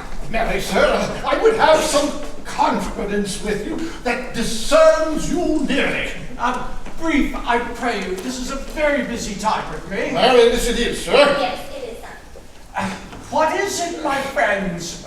Good Mistress Burgess speaks a little off the matter.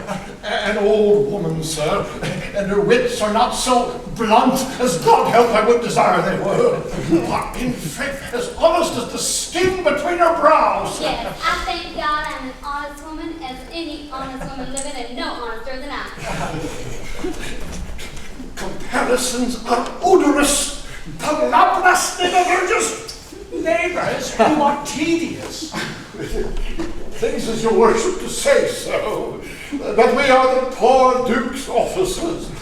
But truly, for my own part, if I were as tedious as a king, I could find it in my heart to bestow it all on your worship. All my tediousness on me. Yea, and it were 1,000 pounds more than it is. What I hear is good exclamation on your worship as of any man in the city. And though I be but a poor man, I am glad to hear it. So am I. I fain would know what it is. Mary, sir, our watch tonight, except in your worship's presence, had taken in as couple of errant knaves as any in the city. An old woman, sir, she will be talking, as they say, when the age is in, wit is out. Well, God help us, it is a world to see. Well said in faith, neighbor Burgess. Well, God's a good man, and two men ride on a horse, one must ride behind. But an honest soul in faith, she is, sir, by my troth, she is as ever broke bread. God is to be worshipped, all men are not alike. Yes. Alas, good neighbor! She comes too short of you. Gifts that God gives. I must leave you. Sir, one word, sir. Our watch, sir, indeed, have comprehended two auspicious persons, and we would have them this morning examined before your worship. Take the examination yourself and bring it me. I am in great hurry, as it may appear to you. It shall be sufficient. Drink some wine before you go. I thank you. My lord, they stay for you to give your daughter to her husband. I will attend on them. I am ready. Go, good partner, go get you to Francis Seacombe. Bid him bring his pen and his inkhorn to the jail. We are presently to examination these men. And we must do it wisely. I warn that we will spare no wit. Only get the learned writer to set down our excommunication and meet me at the jail.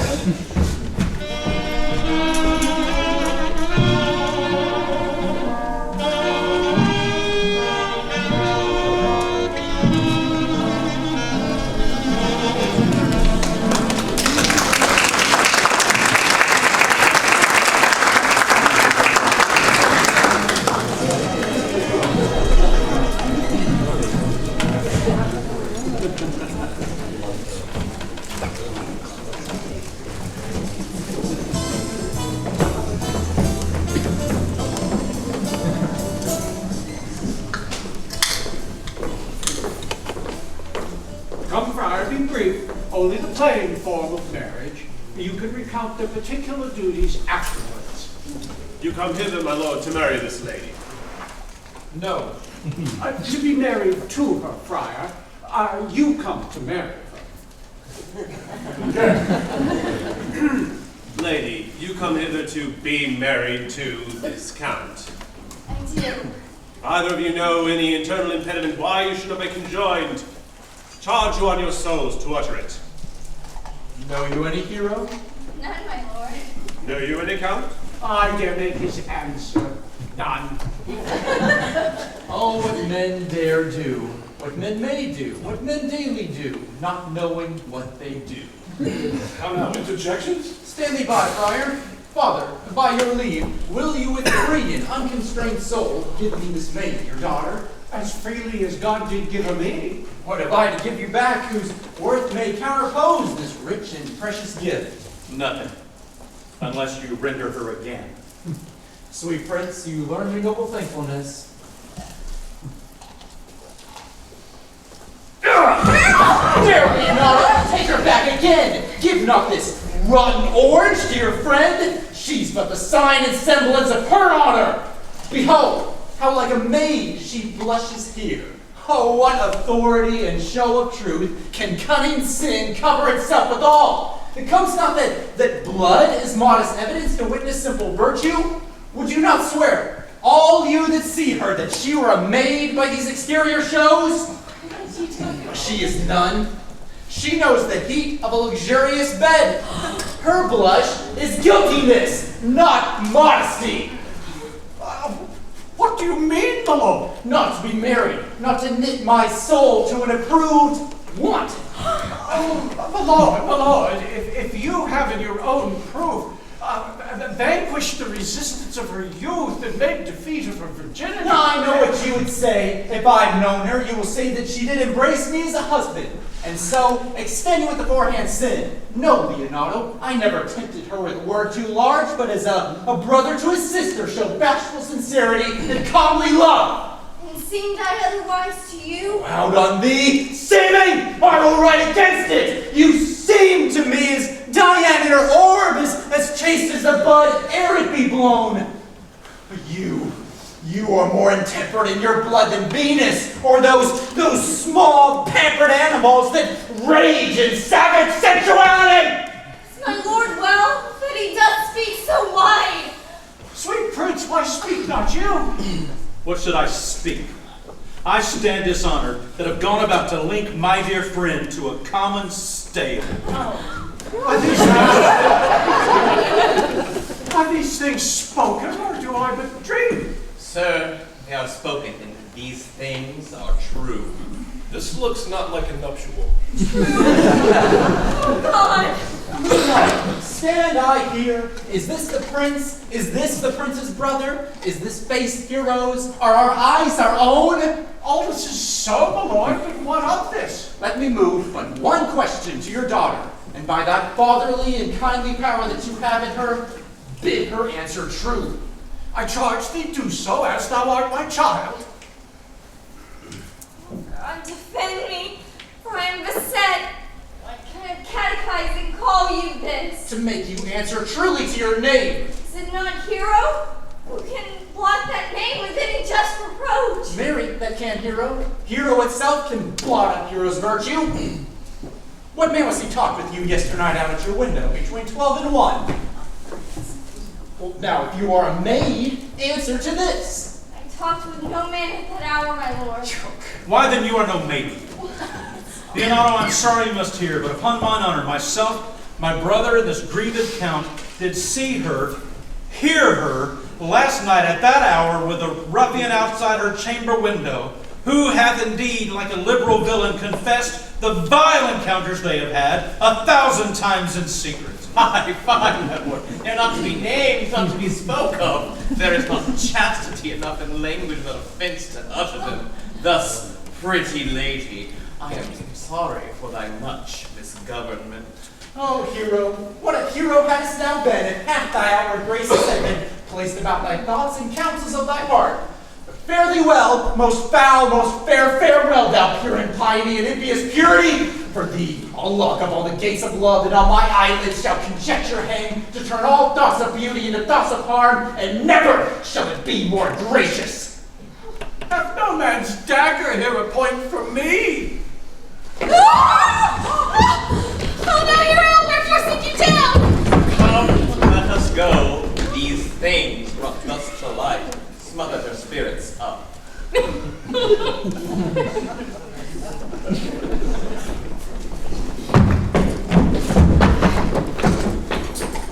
How's off the lady? Dead, I think. Help, Uncle Hero. Hero, Uncle, Signor Benedict Friar. Oh, face, take not away thy heavy hand. The best that we could have for cover is for her to be dead. How now, Cousin Hero? Have comfort, lady. Dost thou look up? Wherefore should she not? Wherefore? Doth not every earthly thing cry shame upon her? Could she deny the story printed in her blood? Oh, do not live, Hero. Do not open thine eyes. Did I think thou wouldst not quickly die? Myself would strike at thy life. Grieved die I had but one. One too much by thee. Why had I one? Why must thou ever lovely in mine eyes? She is fallen in a pit of ink, and the wide sea hath not drops enough to wash her clean again, nor salt enough to savor her foul, tainted flesh. Sir, be patient. For my part, I am so attired in wonder, I know not what to say. On my soul, my cousin is belied. Lady, were you her bedfellow yesterday? No, truly not. But until this last night, I have this 12th month been her bedfellow. Confirmed! That which made stronger, that which is barred up with ribs of iron. Would the two princes lie? Or Claudio lie? Who loved her so that, talking of her foulness, washed it with his tears. Hence from her let her die. Hear me a little, for I have only been silent so long and given way into this course of fortune. By noting of the lady, I have marked 1,000 blushing apparitions to start into her face, 1,000 innocent shames in angel whiteness beat away those blushes, and in her eye a fire hath appeared to burn the arrow that these princes hold against her maiden truth. Call me a fool if this sweet lady lie not guiltless here under some biting error. Friar, it cannot be. Thou seest that the only grace she hath left is not to add to her damnation the sin of perjury. She not denies it. Why try to cover with excuse that which appears in its proper nakedness? Lady, what man is he you're accused of? They know that to accuse me. I know none. There is some strange misprision in the princes. The two of them have the very bent of honor. If their wisdoms be misled in this, the practice of it lies in John, the bastard, whose spirits toil for the villains. I know not. If they doth speak but truth of her, these hands should tell. But if they do wrong her honor, the proudest of them shall hear of it. Time hath not so dried this blood of mine, but they shall find that I still have strength of limb and policy of mind to quit me of them through me.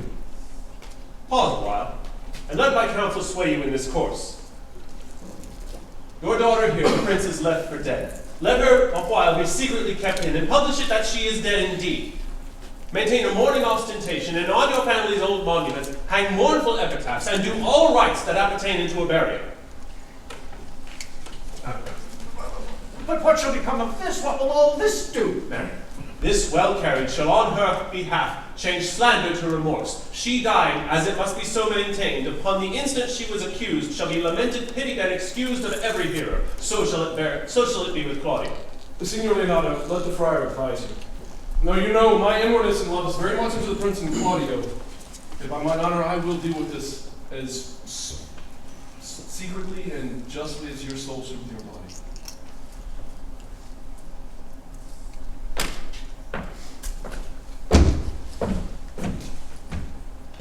Being that I overflow in grief, the smallest twine shall lead me.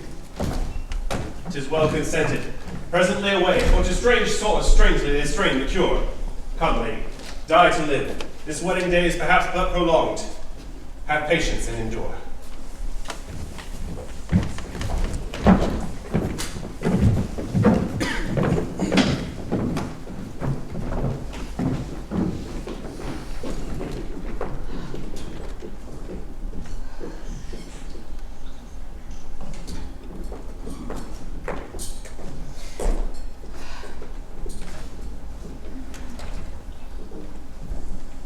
Lady Beatrice, have you wept all this while? Yea, and I shall weep a while longer. I will not desire that. You have no need. I do it freely. Surely I do believe your fair cousin is wronged. What might the man deserve of me who would right her? Is there any way to show such friendship? A very even way, but no such friend. May a man do it? It is a man's office, but not yours.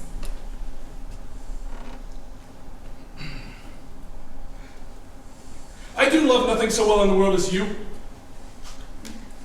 Is not that strange? As strange a thing as I know not. It were possible for me to say that I love nothing so much as you. But believe me not, and yet I lie not. I deny nothing. Nor I am sorry for my cousin. By my sword, Beatrice now loves me. Do not swear and eat it. I will swear by it that you love me. And I will make him eat it that says, I love not you. Will you not eat your word? With no sauce that can be devised to it. I protest I love thee. God forgive me. What offense, sweet Beatrice. You have stayed me in a happy hour. I was about to protest that I love you. Do it with all thy heart. I love you with so much of my heart that there is none left to protest. Come. Bid me do anything for you. Kill Claudio.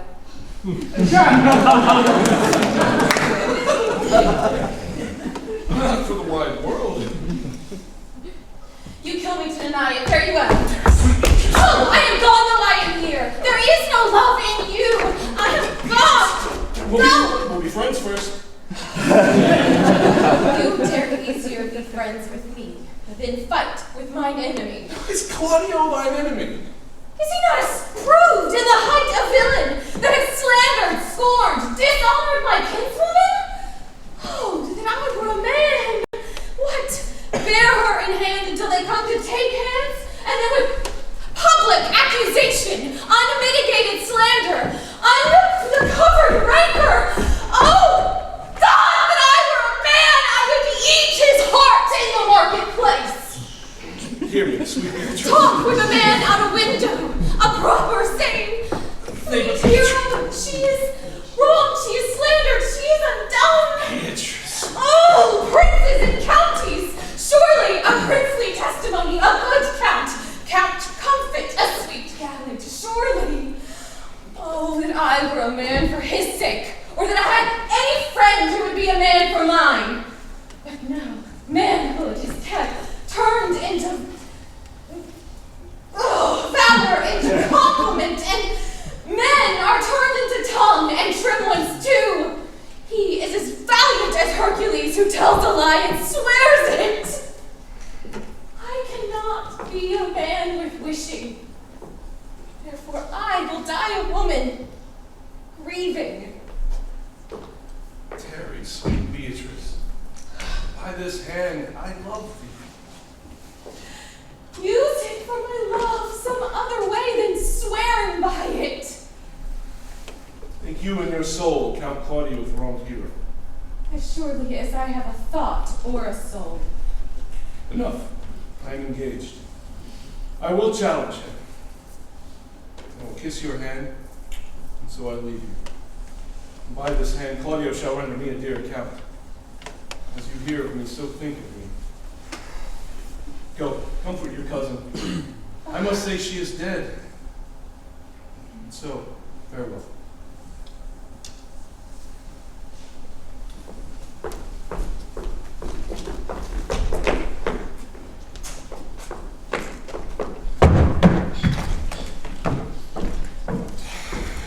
Is our whole assembly appeared?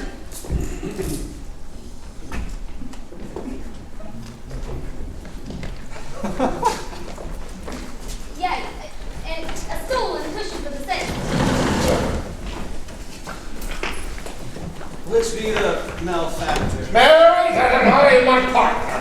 Nay, that's certain. We have the exhibition to examine. But which are the offenders that are to be examined? Let them come before Master Constable. Yeah, Mary, let them come before me.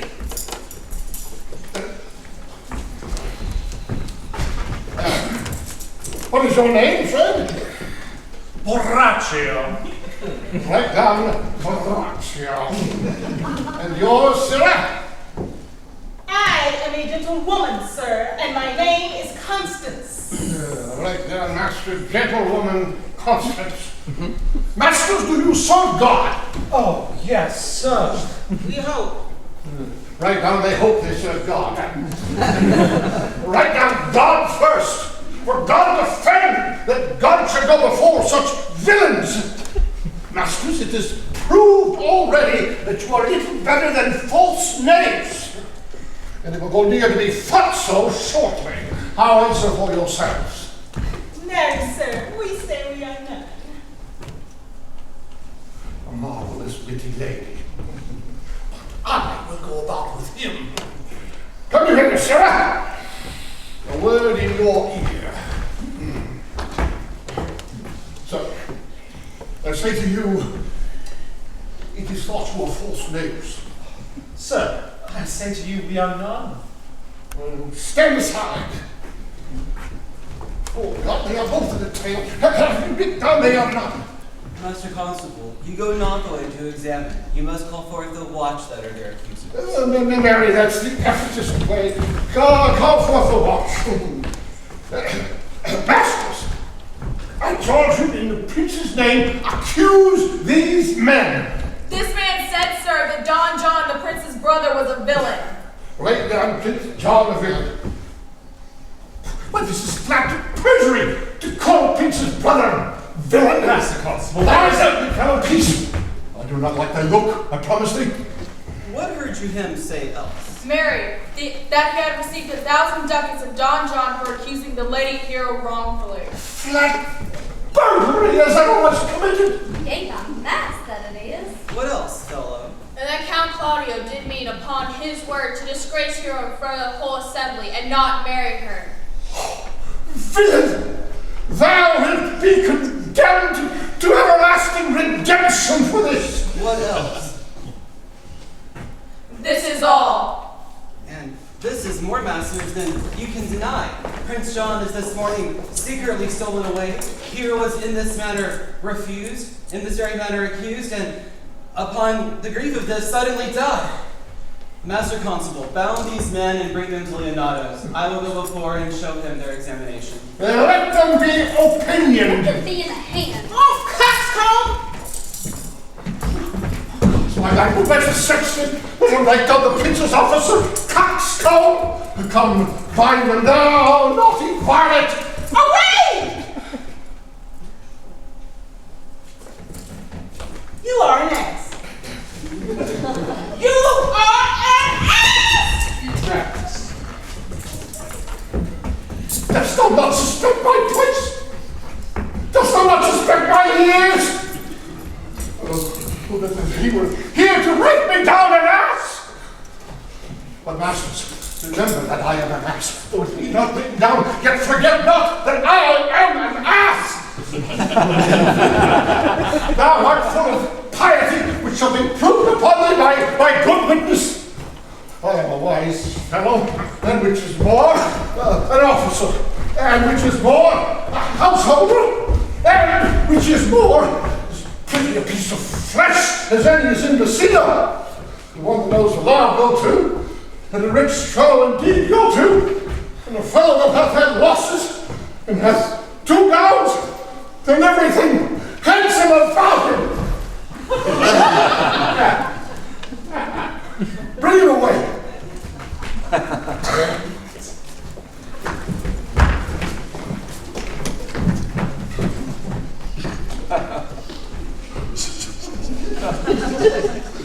Oh, that I had been written down an ass!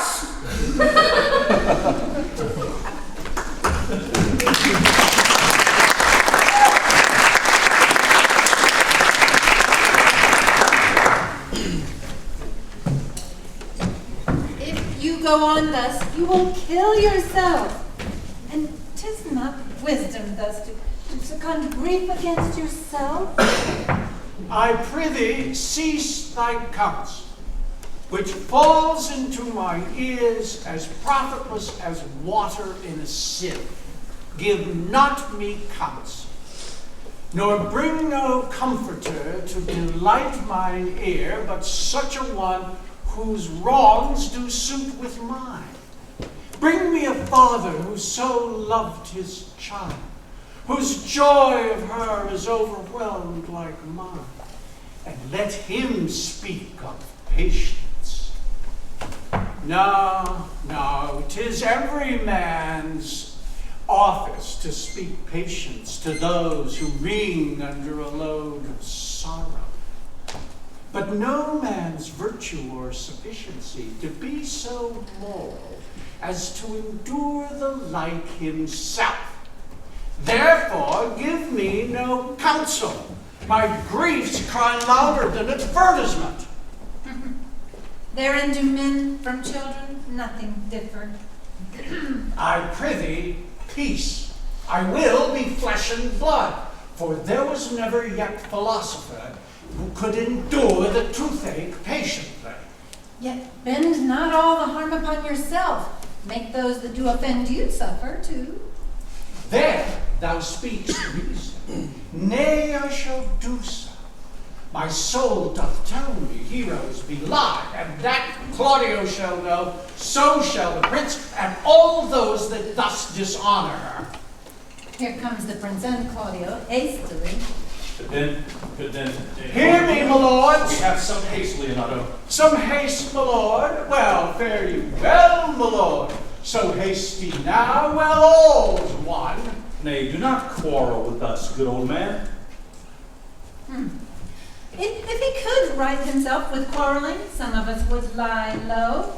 Well, who wrongs him? Marry thou dost, thou dissembler thou. Nay, never lay thy hand upon thy weapon.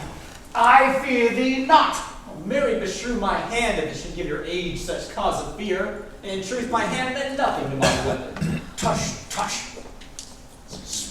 Never fleer and jest at me.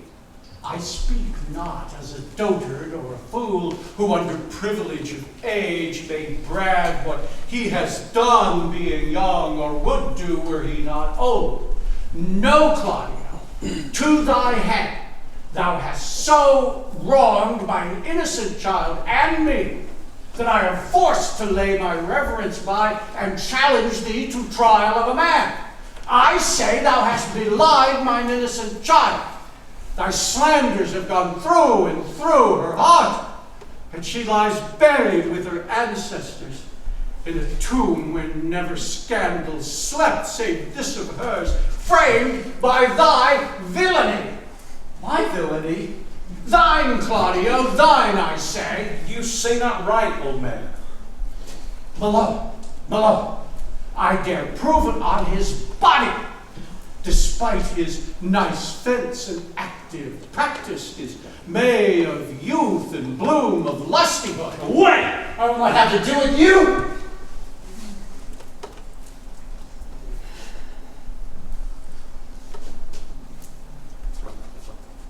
him kill 2 of us then.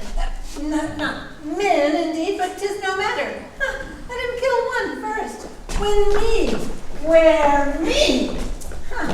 No, let him answer me. Oh, come, boy. Follow me. Come, sir, boy. Come, follow me.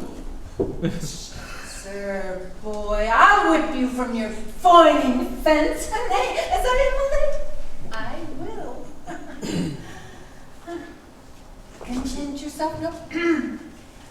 I loved my niece, and God knows she's dead, slandered to death by villains that dare as well answer a man, indeed, as I dare take a serpent by the tongue. Oh, boys, apes, villains, braggarts, jacks, milksops. Sister Antonia. Content.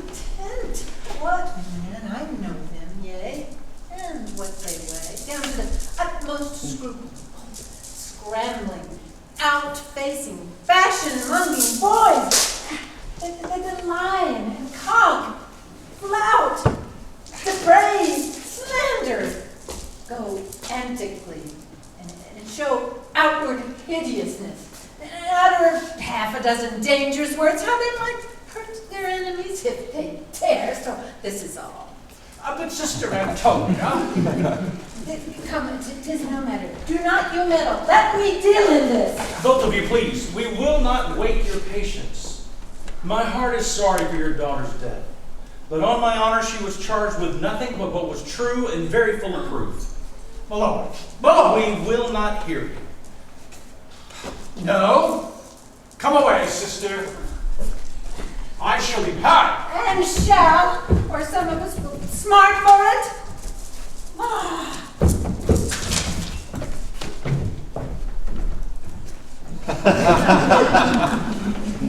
See, here comes the man we went to see. Now, Senor, good news. Good day, my lord. Welcome, Senor. You are almost come to part almost a fray. We'd like to have had our 2 noses snapped off by 2 elders without teeth. Leonato and his sister. What thinkest thou? Had we fought, I doubt we should have been too young for them. In a false quarrel, there is no true valor. I came to seek you both. We've been up and down to seek thee, for we are high-proof melancholy and would fain have it beaten away. Wilt thou use thy wit? It's in my holster. Shall I draw it? Dost thou wear thy wit by thy side? Never any did so, but very many have been beside their wit. I will bid thee draw, as we do the minstrels. Draw to pleasure us. As I'm an honest man, he looks pale. Art thou sick or angry? What courage, man! What though care kill the cat? Thou hast mettle enough in thee to kill care. Sir, I shall meet your wit in the career you charged against me. I pray you choose another subject. Nay, give him another staff. His last was broke cross. In this light, he changes more and more. I think he be angry indeed. He knows how to turn his girdle. Sir, shall I speak a word in your ear? Oh, God bless me from a challenge. You are a villain. I jest not. I will make it good how you dare, with what you dare, when you dare. Do me right, or I will protest your cowardice. You have killed a sweet lady, and her death shall fall heavy on you. Let me hear from you. I will meet thee, so that I may have good cheer. In faith, I thank him. He hath bid me to a calf's head and a capon, the which if I do not carve most curiously, say my knife's not. Shall I not go find a woodcock too? Sir, your wit ambles well. It goes easy. I will tell thee how Beatrice praised thy wit the other day. I said thou hast a fine wit. Yea, she said, a fine little one. Nay, said I, a great wit. Right, said she, a great gross one. Nay, said I, he is a wise gentleman. True, she said, the gentleman is wise. Nay, I said, he hath the tongues. That I believe, said she, because he swore a thing to me on Monday night that then he forswore on Tuesday morning. There's a double tongue, there's 2 tongues. Thus did she an hour together transshape thy particular virtues. until at last she concluded with a sigh, "Thou wast the properest man in the city."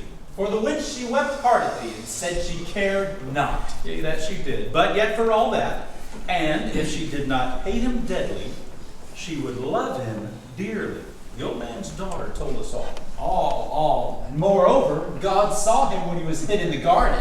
But when shall we set the savage bull's horns on the sensible Benedick's head? Yea, and text underneath, "Here dwells Benedick, the married man." Very well, boy. You know my mind. I will leave you now to your gossip-like humor. You break jest as braggers do their blades, which, God be thanked, hurt not. My lord, for your many courtesies I thank you. I must discontinue your company. Your brother the bastard is fled from the city. You have among you killed a sweet and innocent lady.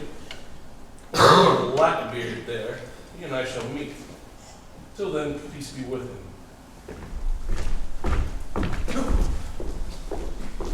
He is in earnest. Most profound earnest, and I'll warrant you for the love of Beatrice. And hath challenged thee? Yeah, most sincerely. What a pretty thing man is, when he goes in his doublet and hose and leaves off his wit. He is then a giant to an ape, but then an ape is a doctor to such a man. But, soft you, let me be. Pluck up my heart and be sad. Did he not say my brother was fled?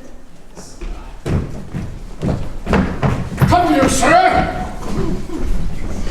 If justice cannot tame you, she shall never weigh more reasons in her balance. Now, and the accursed hypocrite you must be looked to. Now, two of my brother's men bound. Borachio one. Hearken after their offense, my lord. Officers, what offense have these men done? Marry, sir, they have committed a false report. Moreover, they have spoken untruths. Secondarily, they are slanderers. Sixth and lastly, they have belied a lady. Thirdly, they are verified unjust truths, and to conclude, they are lying knaves. First, I ask thee what they have done. Thirdly, I ask thee what's their offense. Sixth and lastly, why they are committed, and to conclude, what you lay to their charge. Rightly reasoned and in his own division, and by my troth, there's one meaning well suited. Officers, who have you offended, masters, that you are thus bound to your answer? This learned constable is too cunning to be understood. What's your offense? Sweet prince, let me go no further to mine answer. Do you hear me? For let this count kill me! I have deceived your very eyes. What your great wisdom could not discover, these shallow fools have brought to light, who in the night o'erheard me confess to this woman how Don John, your brother, incensed me to slander the Lady Hero, how you were brought into the orchard that night and saw me court Margaret in Hero's garments, how you disgraced her when you should have married her. My villainy have on record, and I had rather seal it with my death than release to my shame. The lady is dead upon mine and my master's false accusations. And briefly, I desire not but the reward of the villain. Runs not this speech like iron through your blood? I have drunk poison whilst he uttered it. But did my brother set thee onto this? Oh, yea, and paid me richly for the practice of it. He is composed and framed of treachery, and fled he is upon this villainy. Oh, sweet hero, now thy image doth appear in the rare semblance that I loved at first. Come, bring away the plaintiffs. By this time our sexton hath reformed Signor Leonato of the matter. And masters, do not forget to specify, when time and place shall serve, that I am an ass.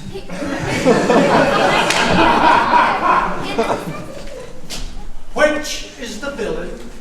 Let me see his eyes, that if I note another man like him, I may avoid him. Which of these is he? If you would know your wronger, Look on I. Art thou the slave that with thy breath hath killed mine innocent child? Yea, and I alone? No, not so. Thou beliest thyself. Here stand a pair of honorable men. I thank the third is fled that had a hand in it. I thank you for my daughter's death. Recorded among your high and worthy deeds. 'Twas bravely done, if you bethink you of it. I know not when I pray your patience, yet I must speak. Just choose your revenge yourself. Impose me to what penance your invention can lay upon my sin, yet sinned I not, but in mistaking. By my soul, Nora. Yet to satisfy this good old man, I will bend under any heavy weight that he'll enjoin me to. I cannot bid you bid my daughter live. That were impossible.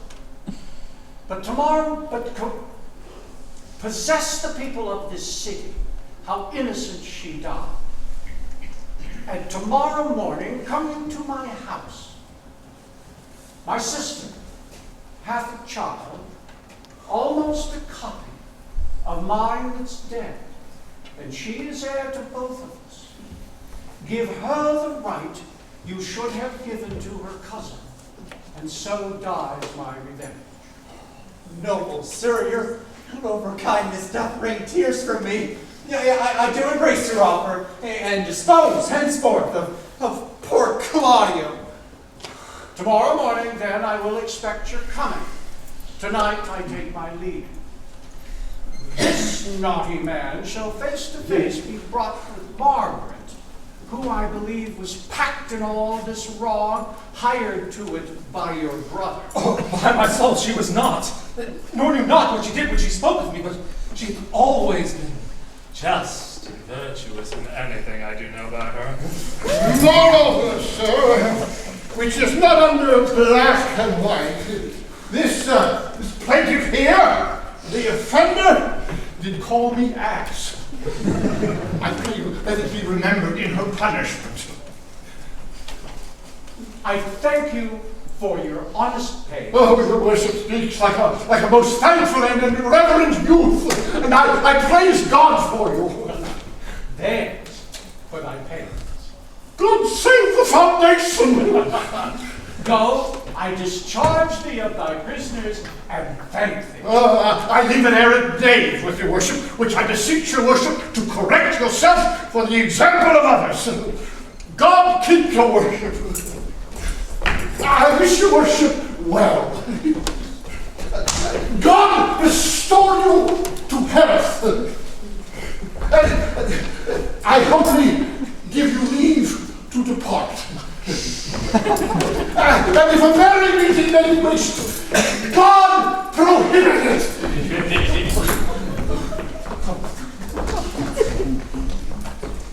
Come here. Until tomorrow, lords, farewell. We will not fail you. Tonight, I'll mourn with Hero. Bring the prisoners on.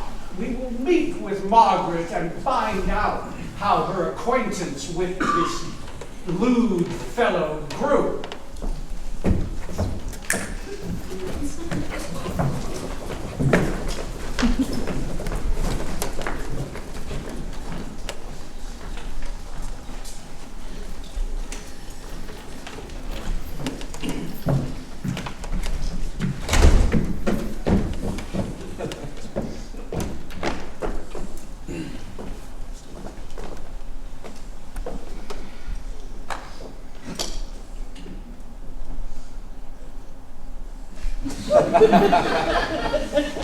Oh, pray thee, sweet Mistress Margaret, deserve well at my hands by helping me to the speech of Beatrice.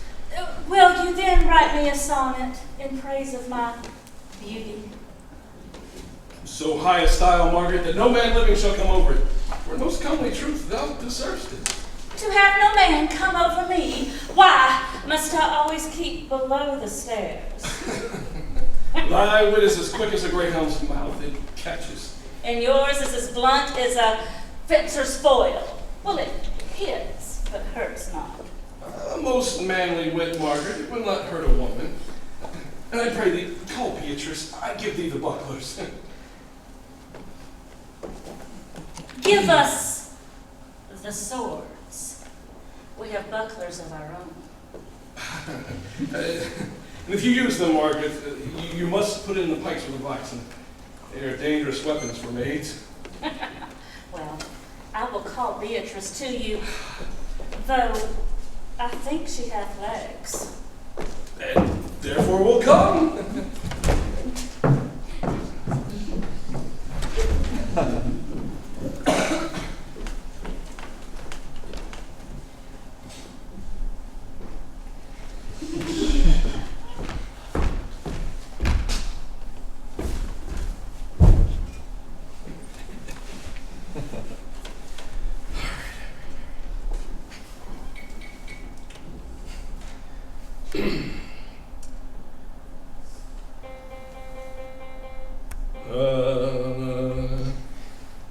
The God of love from up above. That's good. Who knows me? Who knows me?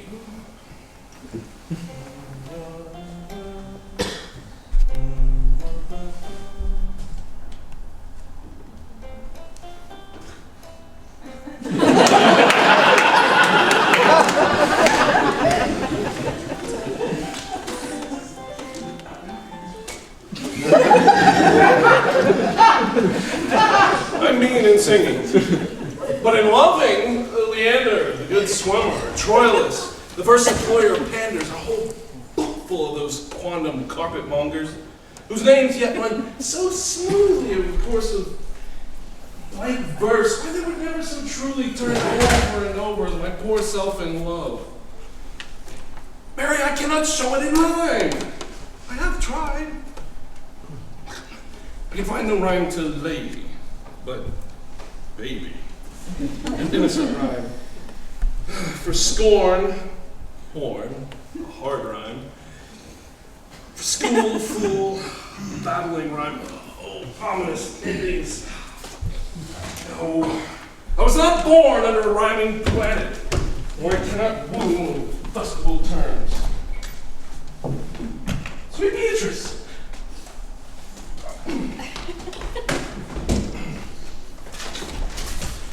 Wouldst thou come when I call thee? Yea, and depart when you bid me. Oh, stay but till then. Then is spoken, fare you well. Yet, ere I go, let me go with that which I came, which is in knowing what hath passed between you and Claudio. Only foul words. And thereupon I will kiss thee. Oh, foul words is but foul wind, and foul wind is foul breath, and foul breath is noisome. Therefore I will depart unkissed. Oh, that was frightened the word out of its right sense, so forcible is thy wit. But I must tell thee plainly, Claudio undergoes my challenge. Either I must shortly hear from him, or subscribe him a coward. Now, I pray you tell me, for which of my bad parts did thou first fall in love with me? For them all together, which maintain so politic a state of evil, that they would let no good part intermingle with them. But for which of my good parts did thou first suffer love for me? Suffer love, a good epithet, man. I do suffer love indeed, for I love thee against my will. Oh, in spite of your heart, I think. Oh, alas, poor heart. If you spite it for my sake, I will spite it for yours. For I shall never love that which my friend hates. Thou and I are too wise to live peaceably. It appears not in this confession. There is not one wise man among 20 who would praise himself so. An old instance, Beatrice, that lived in a line of good neighbors. If a man reckon not in his age his own tomb ere he dies, he shall live no longer in monument than the bell rings and the widow weeps. And how long is that, think you? Question. Why, an hour in clamor and a quarter in room. Therefore it is most expedient to the wise, if Don Worm, his conscience, find no impediment to the contrary, to be the trumpet of his own virtues, as I am to myself. And so much for praising myself, who, I myself can bear witness, am praiseworthy. Now tell me, how doth your cousin? Very ill. How do you? Very ill, too. Serve God, love me, and mend. And there where I leave you too, for here comes one in haste. Madam, will you come to your uncle's? Yonder old coil at home. It is proved that my lady Hero has been falsely accused. The Prince and Claudio mightily abused, and Don John is the author of all. He is fed and gone. Will you come presently? Oh, will you come here to news, Signor? I will live in thy heart, die in thy lap, and be buried in thine eyes. And moreover, I will go with thee to thy uncle's.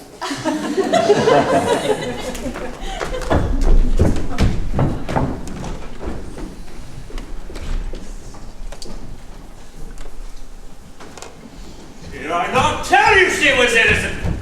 And so the Prince and Claudio, who accused her upon the error that you heard debated. That Margaret was in some fault in all this, although against her will, as it appears in the true course of all the question. Well, I am glad that all things sort so well. As am I, being else by faith enforced to call young Claudio to a reckoning for it. Well, daughter, and gentlewomen all, withdraw into a chamber by yourselves, and when I send for you, come hither masked. The Prince and Claudio have promised to be here to visit me by this hour. Sister, you know your office. You must be mother to your brother's daughter and give her to young Claudio. As I will do with confirmed countenance. Friar, I must entreat your pains, I think. To do what, senor? To bind me? Or undo me, one of them? Signor Leonato, truth it is, good signor, your niece regards me with an eye of favor. An eye that Hero lent her, 'tis most true. And I do with an eye of love requite her. The sight whereof you have from me, from Claudio and the Prince. Your answer, sir, is enigmatical. But for my will is your will may stand with ours on this day, to be conjoined in the honorable state of marriage, for which, dear friar, I should require your help. My heart is with your liking. And my help.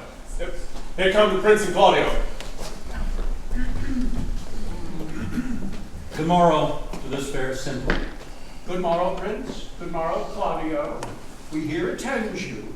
Are you yet determined to marry with my sister's daughter? Yes. Sister, bring her forth. The friar here is ready. Good morrow, Benedick. Why, what's the matter that thou hast such a February face, so full of frost, of storm and cloudiness? I think he thinks upon the savage bull. Tush, fear not, man. We'll soon dip thy horns with gold, and all Europa shall rejoice at thee, as once Europa did at lusty Jove when he played the noble beast in love. Bull Jove, sir, had naming below. And some such strange bull left your father's cow and got a calf in that same noble feat. Much like to you, you have just his bleat. Oh. For this I owe thee. But here comes other reckonings. Which is the lady I must seize upon? This same is she, and I do give you her. And she's mine. Sweet, let me see her face. No, that you shall not until you take her hand and before the friar swear to marry her. Give me your hand. Before this holy friar, I am your husband, if you like it me. When I lived, I was your other wife. And when you loved, you were my other husband. Another hero! One hero died compiled, but I do live, and surely as I live, I am amazed. The former hero. Hero that is dead. She only died while her slander lived. All this amazement I can qualify. When, after that the holy rites are ended, I'll tell you largely of fair hero's death. Meantime, let wonders seem familiar, and to the chapel let us presently. Something fair, friar.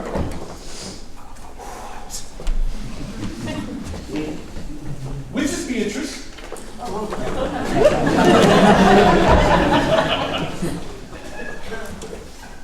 I answer to that name. What is your will? Do not you love me? No. No more than reason. Whether your uncle, the prince, and Claudio have been deceived, they swore you did. Do not you love me? Troth, no. No more than reason. Then my cousin, Margaret and Ursula, have been deceived, for they did swear you did. They swore you were almost sick for me. They swore you were well nigh dead for me. 'Tis no matter. Then, do not love me. No, but in friendly recompense. God, cousins, I know you love the gentleman.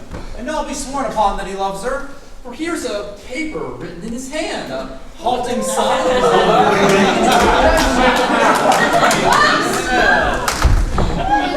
Here's another written in my cousin's hand containing her affection.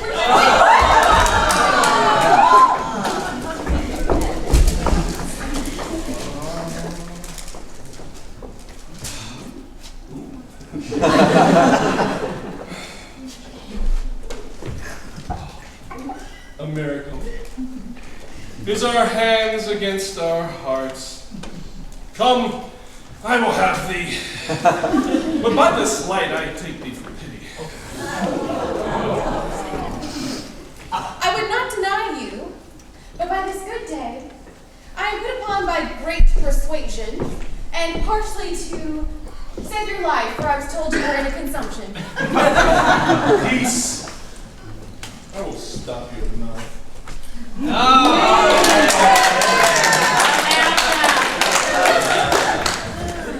How dost thou, Benedick, the married man?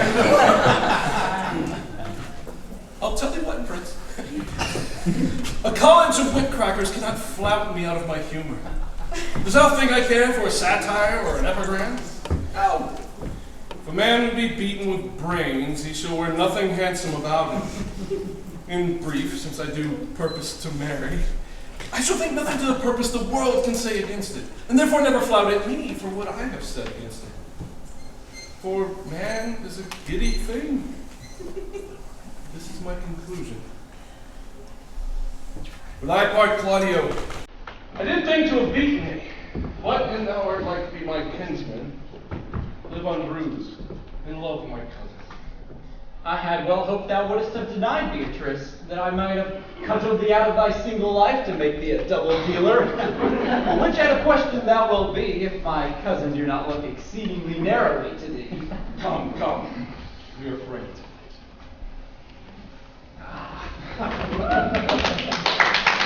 Let's have a dance ere we are married, so we may lighten our own hearts and our wives' heels. They'll be dancing afterwards. Well, first of my word. Therefore, play music.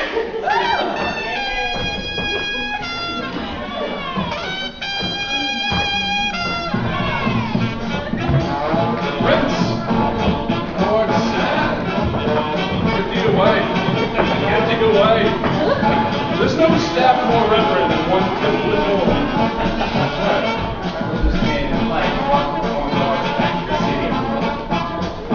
Take none of them until tomorrow. I will devise thee grave punishments for it.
here.